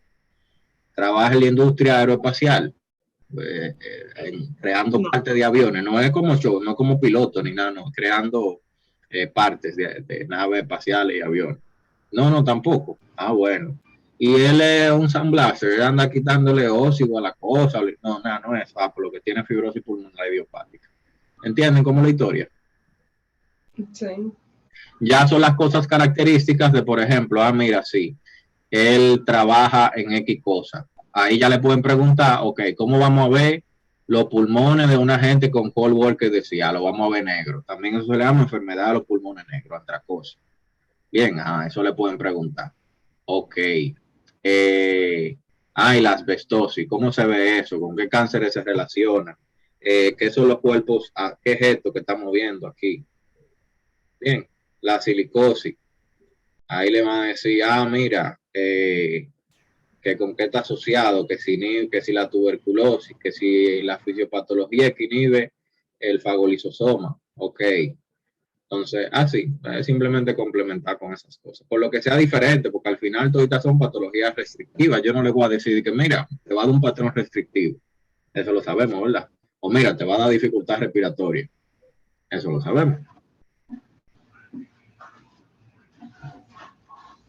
Pero fíjense la diferencia. Todas estas patologías son de años de exposición. La fibrosis pulmonar idiopática es de que meses, pum, y te desgrana, ¿eh? Es simplemente para que se ubiquen. Fíjense que la mayoría de las patologías que hemos visto son crónicas, incluso como estábamos hablando de las obstructivas. Hay como la bronquitis crónica, que lo tienen el nombre, sí. Pero fíjense que si es de una, fíjense la evolución, está asociado a algo. Si no está asociado a nada y es rápido, es posiblemente fibrosis pulmonar idiopática. Entonces, vamos a hablar de la Acute Respiratory Distress Syndrome. Ya acabamos con las enfermedades obstructivas y restrictivas. Fíjense que es fácil. Vemos el patrón. Recuerden el 70% o el 80%, no importa, mientras más bajito 80 es obstructiva. Entonces ahí, obstructiva es tose mucho. Está cianótico y está con edema, un blue bloater. Produce mucho moco. Tiene una tos de pila de meses. No tiene nada de eso. Bueno. Él fuma. Tiene deficiencia de alfa-1 antitripsina. Tiene problemas aparte de respiratorio, hepático. No tiene eso. Oye, ¿qué es lo que tiene? Vamos a darle un beta agonista, ve. Mira, mejoró, era asma que tenía. Ve. Entonces, entiendan lo siguiente. Dari, me confundo. Y si un paciente viene con asma, ¿verdad?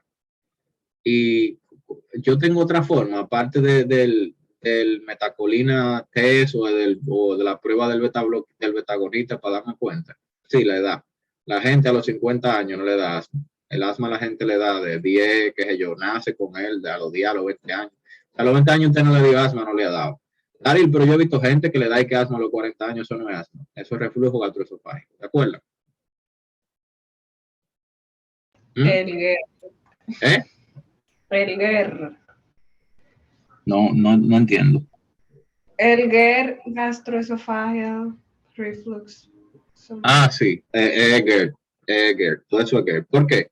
Pero no es, aquí el mecanismo es diferente, no es asma, es una bronquitis cáustica. Porque está bueno, no se llama cáustica, se llama bronquitis química o neumonitis química por reflujo gastroesofágico, o sea, ácido estomacal cae en los pulmones. Entonces, eso. Entonces, ARDS, Acute Respiratory Distress Syndrome. También se le llama enfermedad de la membrana hialina, porque desde el punto de vista histológico la podemos ver así. ARDS.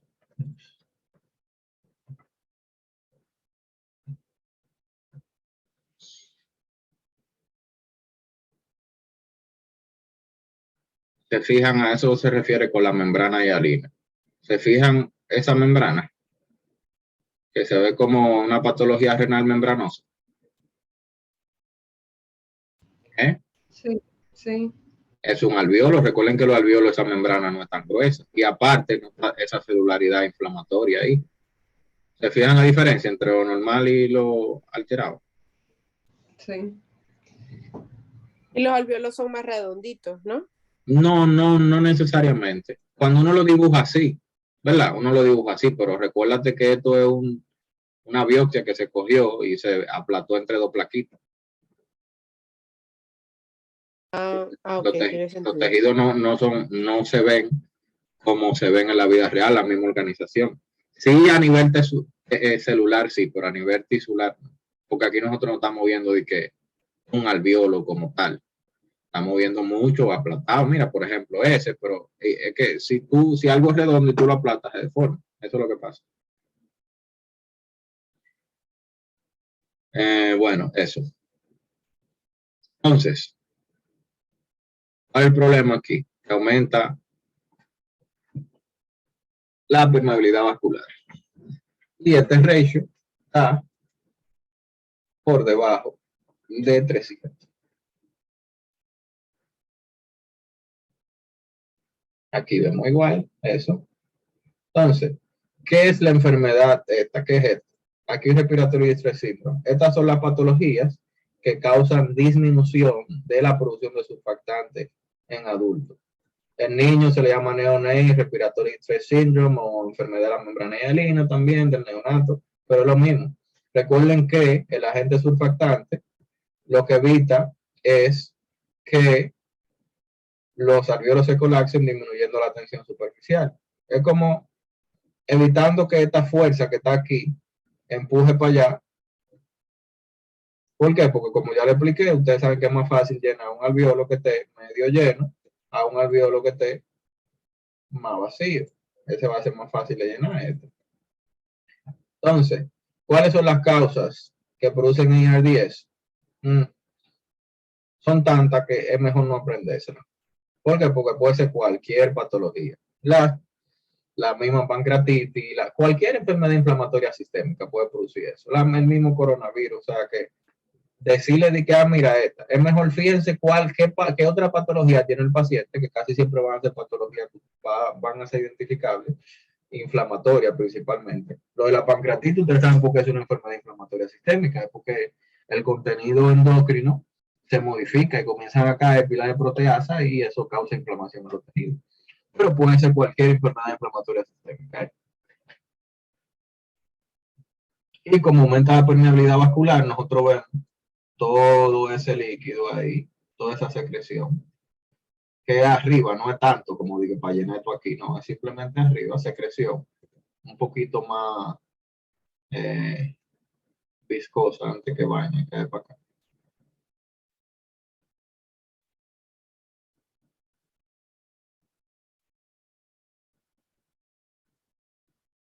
Aquí tenemos embolismo pulmonar ahora. Las enfermedades que afectan la parte del índice VQ, la parte de la perfusión. ¿Qué ustedes ven ahí en esa tomografía?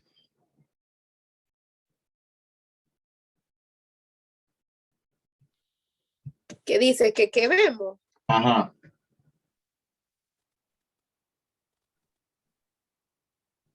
Bueno, estamos viendo como la parte del mediastino, donde están los grandes vasos. Y están viendo ese trombo de todo el tamaño.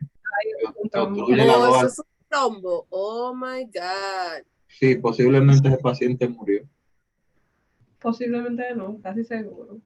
Ese trombo es tan grande que obstruyó las dos arterias pulmonales. Este es el tronco aquí, esta es la arteria pulmonar que sale del ventrículo derecho.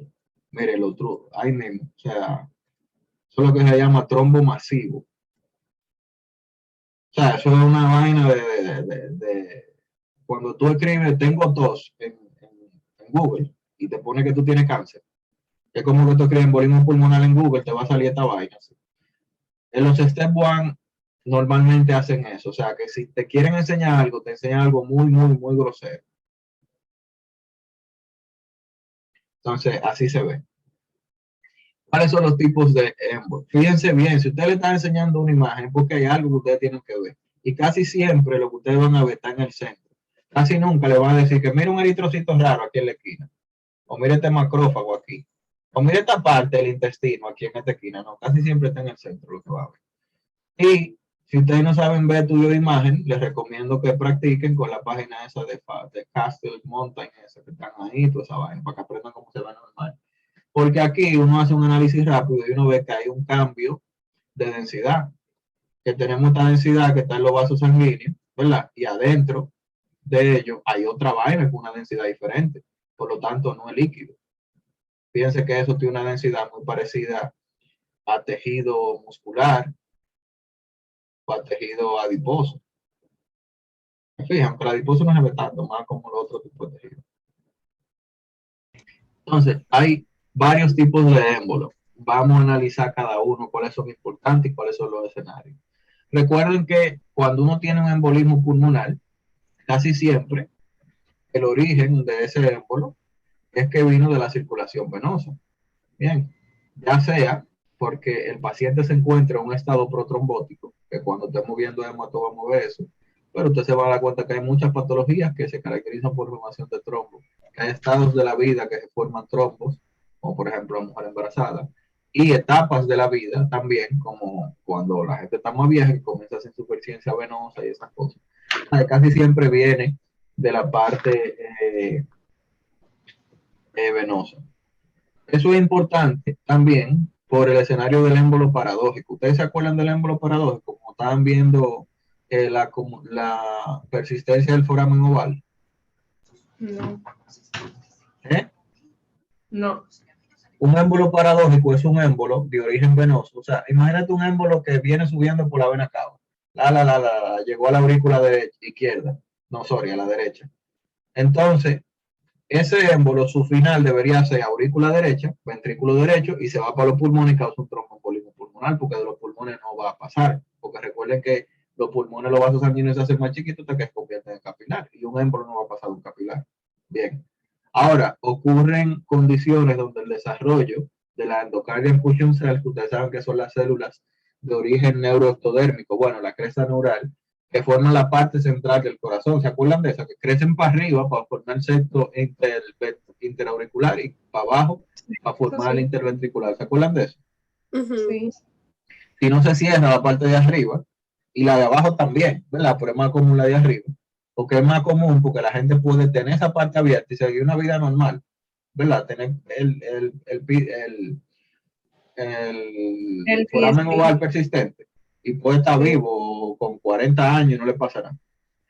Eso sí le va a aumentar el desdoblamiento del segundo ruido, por ejemplo. Ustedes se acuerdan de eso, los clearing de cardio, pero bueno, el paciente puede estar normal. Pero si tiene un proceso protrombótico o cualquier escenario de lo que le voy a presentar, puede el trombo, bueno, el émbolo, llegar a la aurícula derecha y porque está el conducto, el foramen oval persistente, pasar de la aurícula derecha a la izquierda. Y de ahí, de la aurícula izquierda, sin pasar por los pulmones, ¿verdad?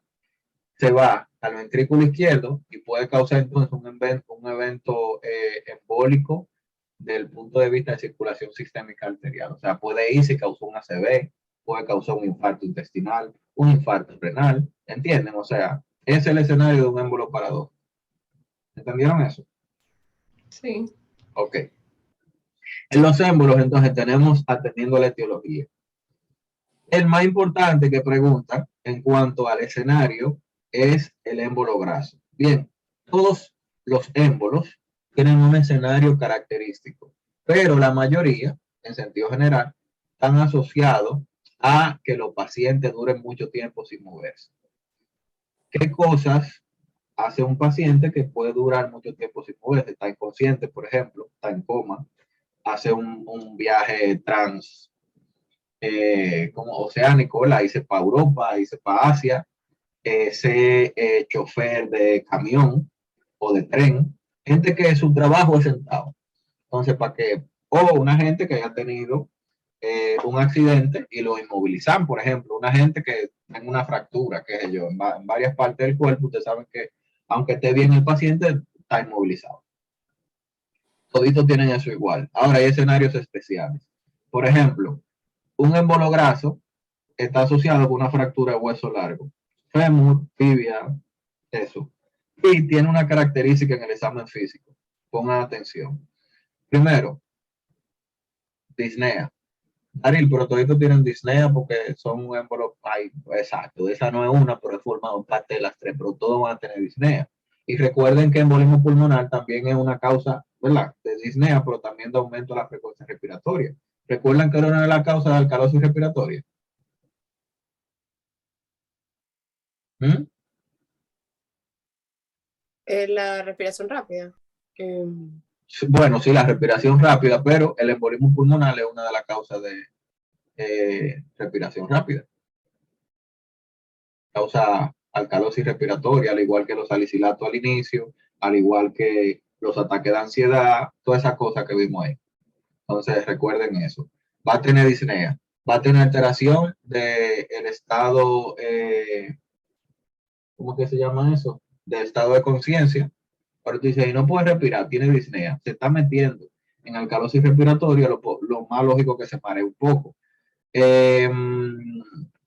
ese tipo de patologías, por lo menos en mi experiencia, la gente se marea. Ustedes pueden inducirse una acidosis, una alcalosis respiratoria, no tienen que hiperventilar hasta que se mareen ahí.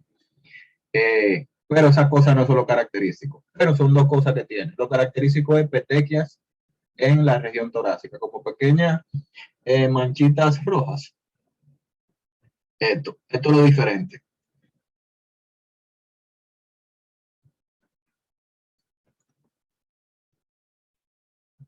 Ningún otro émbolo tiene eso, por lo menos para este cuadro. Esto. ¿Se fijan? Eso. Sí. Los otros émbolos no tienen eso. ¿Por qué ocurre eso? Eso es irrelevante. ¿Cómo dijiste que se llamaban esas lesiones en la piel? Eso es un petequias. ¿O solo petequias? Ok. Que el mecanismo de eso no es importante, pero ustedes tienen que saber que si una gente tiene un émbolo, se rompe un hueso largo y tiene eso en el pecho, es FAD. Este es un escenario poco común, pero se lo voy a decir como quiera. Este ocurre por decompresión rápida en los pacientes que hacen diving. Hay gente que parece que están aburridos y se agarran y se meten en lo más fondo del mar sin vaina para respirar, ¿verdad? También a los buzos les pasa, pero los buzos normalmente no se entran tan hondo, así de manera de competencia. El punto es que si, independientemente del escenario, si tú subes muy rápido a la superficie, se va a precipitar el nitrógeno y va a producir émbolos aéreos. También, si tú agarras una aguja y la llenas de aire y te lo entra así, bueno, ese es otro. Pero igual, dificultad respiratoria, alteración del estado de conciencia, aumento de frecuencia respiratoria, alcalosis respiratoria y todo eso. También puede ser un trombo. Este es el escenario más común de todos. Los trombos están hechos por enfermedad trombótica, ¿verdad? Factor 5 Leiden, o sea que no responde, efectos protrombóticos del embarazo, qué sé yo, las patologías que modifican la viscosidad de la sangre, como la que aumentan el número de eritrocitos, las como policitemia, que aumentan el número de la plaqueta, que es la trombocitosis esencial, toda esa patología que aumentan la viscosidad de la sangre, entonces la sangre se mueve menos, las plaquetas chocan entre ellas, se activan y eso. Recuerden que desde el punto de vista de activación, la plaqueta, ustedes como estaban viendo cardio, me imagino que vieron eso, si no, bueno, ustedes saben que ellas se activan cuando el endotelio dañado expone factor von Willebrand y el factor von Willebrand se une a la glicoproteína 1B y eso hace entonces que la plaqueta produzcan ADP y ese ADP entonces la autoestimula a ella misma para exponer en su superficie una glicoproteína que se llama 2B3A, que ahí es que se une la fibrina y del otro lado está otra plaqueta con la misma vaina y así. Lo que pasa es que cuando las plaquetas chocan entre ellas y se rompen, entonces liberan ADP y el ADP entonces activa las otras plaquetas. Por eso es que en periodos, en patologías así, donde hay aumento del número de plaquetas o aumento de los elementos forma de la sangre, las plaquetas no pueden moverse bien, entonces pueden chocar, romperse, salir ese ADP dentro de ella, activar las otras plaquetas. Por eso es que en ese tipo de enfermedades trombóticas que están asociadas con modificación de la viscosidad, también podemos tener émbolos. También las personas que tienen insuficiencia venosa.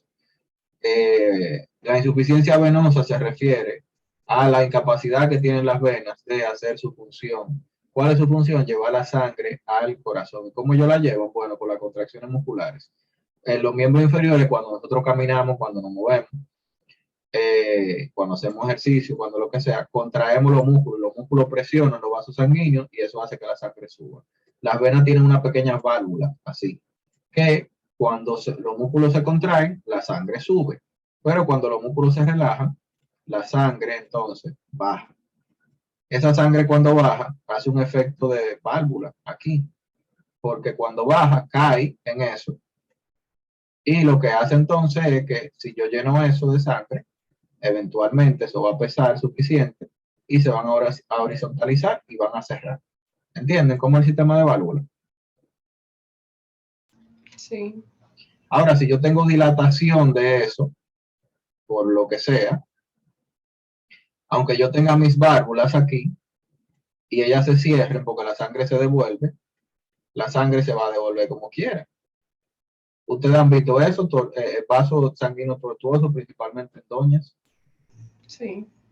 Entonces, eso es lo más común, que ocurra eso. Claro, eso es, ya ustedes pueden imaginarse el escenario, es una doña que en el examen físico va a tener vasos sanguíneos tortuosos, posiblemente tenga otra patología ahí, pero bueno, eso es lo más común, que sea de un evento trombótico, que tenga que ver con las plaquetas, que tenga que ver con alteración del flujo, que tenga que ver con lo que sea. Porque cuando tenemos esta dilatación así, ustedes saben que el flujo aquí no va a ser laminar, que va a ser turbulento y eso es protrombótico igual. Es lo mismo, la misma razón de por qué los aneurismas producen trombos. Bien. Bacterias. Tú puedes tener un trombo bacteriano, un émbolo bacteriano, que tú tengas, por ejemplo, una bacteremia y que se mueva ahí. También tú puedes tener una valvulopatía. Imagínense el paciente que tiene una valvulopatía en la tricúspide, una endocarditis bacteriana por estafilococo aureus. Creció el aureo, esa vegetación es grandísima. Se soltó, ¿para dónde va? Para los pulmones, porque está en la válvula tricúspide y de ahí se va para el ventrículo derecho y de ahí para los pulmones, o sea que puede producir eso. Fluido amniótico, esa le da a las mujeres que están embarazadas. Bien, ahí no hay mucha vaina. Y tumor, es inespecífico el tumor, pero los tumores son estados hipercoagulantes. ¿Por qué los tumores son estados hipercoagulantes? A ver, ¿quién sabe? Un tumor es una fila de células además. Y muchas veces esas células se crean mal, se destruyen, o se le está dando un antineoplásico, se destruyen, o esas células producen algo y están hiperproduciendo. El punto es que hay más fragmentos de o lo que produce el tumor, o de los pedazos del tumor, o de lo que sea. Y eso te va a modificar entonces la viscosidad. Aparte de que hay tumores específicos que crean sustancias que pueden ser procoagulantes, pero bueno, véanlo así. Como los tumores que son un aumento de los elementos formes de la sangre y por tanto aumenta la viscosidad y por tanto disminuyen el flujo y bueno, y así. Entonces, en sentido general, dolor de pecho, disnea, taquipnea, taquicardia, fiebre. Eso es lo que tiene en sentido general todito. Ahora, si aparte de eso, como tiene disnea, va a tener alteración del estado de conciencia, puede tener alcalosis respiratoria, y si tiene petequia en el pecho, entonces piensa en fat embolism. Al igual que el infarto, ustedes dirán, Darín, pero esto es un infarto porque aquí esto es, sí se llama infarto pulmonar, un embolismo pulmonar es la misma vaina. Entonces hay una brecha igual de tiempo en que tú puedes venir, agarrar y sacar ese émbolo, quitarlo de ahí, o ya decir, no, ya eso se jodió, vamos a ver qué tanto se daña. Pero ustedes no le van a preguntar eso desde el punto de vista de tratamiento, el tiempo, ni ninguna de esa vaina. Lo que le van a dar el escenario, que ahí siempre va a ser un paciente que viene de Japón y qué sé yo, para que asocien con este, o un paciente que tiene una endocarditis, o una mujer que está preñada, o una gente que tiene un tumor, o una gente que tiene petequia, o una gente que hace diving. ¿Ven? Con la historia usted más o menos lo relaciona. Y miren la imagen.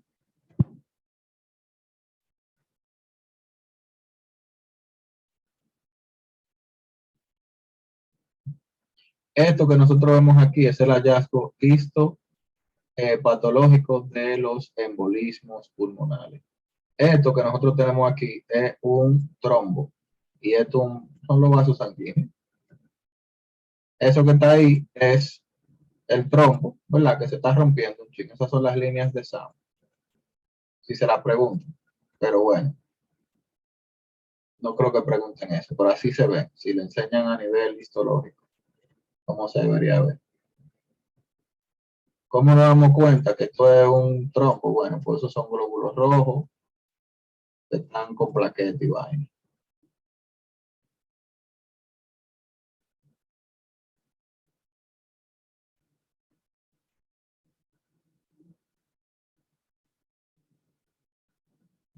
Ok. Entonces, Vamos, esto, pues sí, yo me da tiempo de esto. Hipertensión pulmonar, hay dos tipos. Está la primaria y está la secundaria. La primaria por una alteración ahí mismo, en la arteria pulmonar. Hay una mutación con esos receptores. Esos receptores son los receptores de endotelina.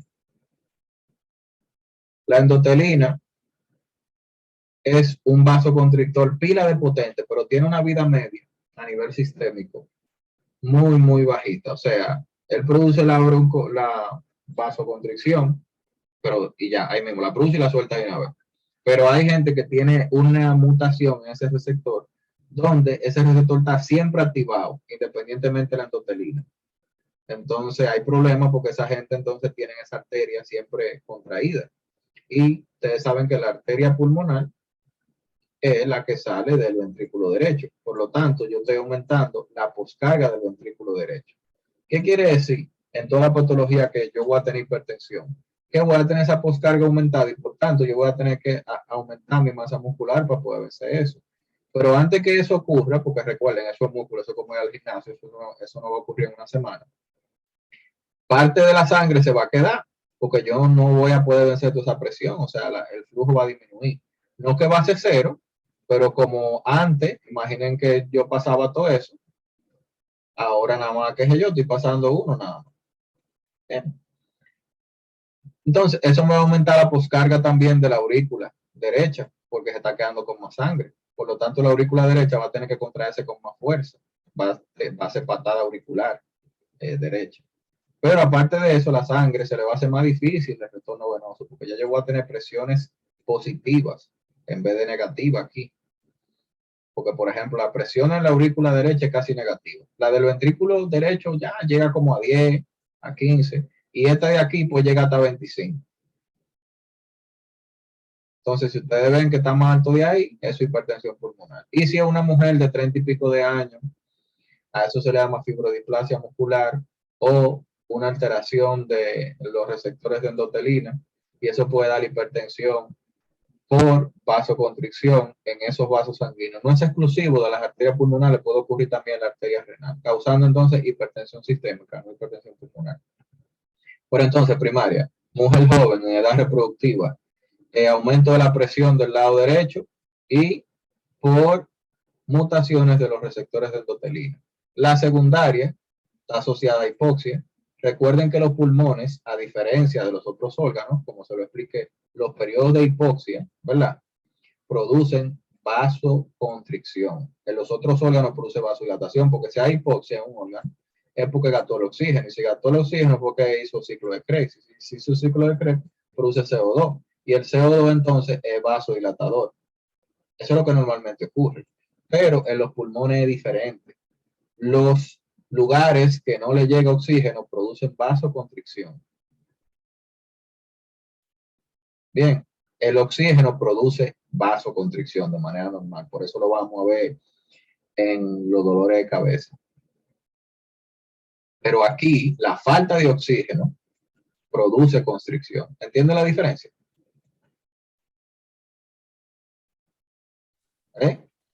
Ya. Es como, miren, si yo tengo oxígeno, eso igual a constricción.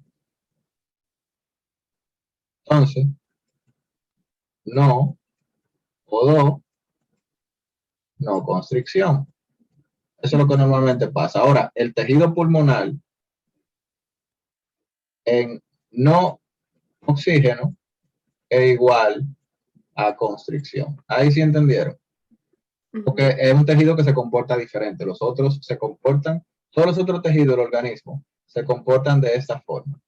Todos. El pulmón es el único que se comporta de esta forma.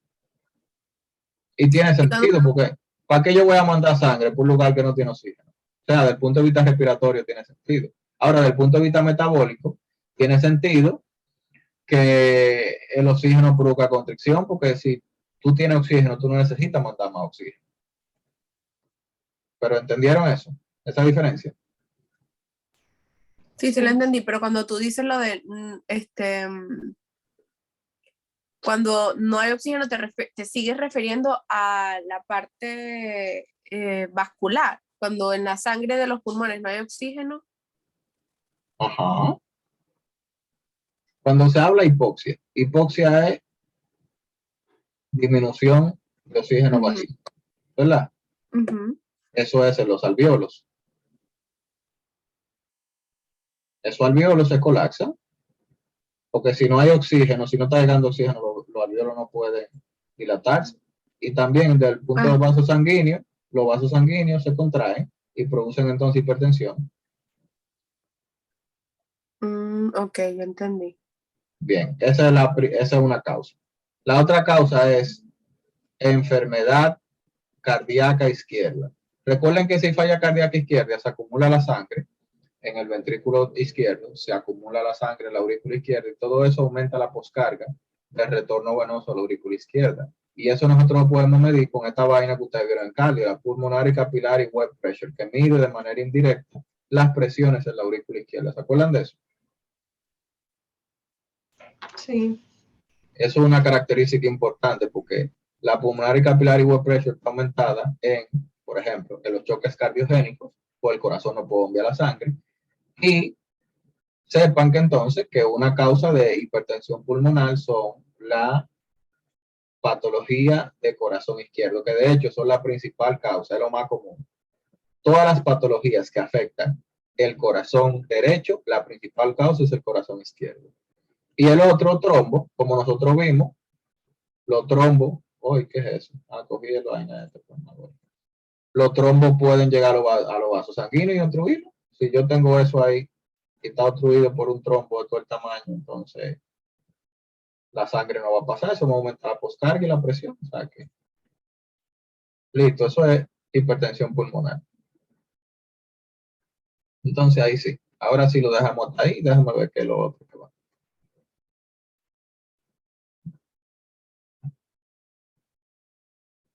Las enfermedades del sueño, neumonía, eso, cáncer. Bueno, sí, ya terminamos mañana. Mañana terminamos y hacemos preguntas. Pues nada más falta básicamente cáncer y neumonía, aunque la neumonía además del punto de vista micro y eso. Entonces, se fijan que todos los sistemas son más cortos. Sí. Ya. Bueno, pues nada, jóvenes, pasemos el resto de la noche. Hablamos mañana. Bye, Adiós. chicos. Feliz noche. Gracias. Bye.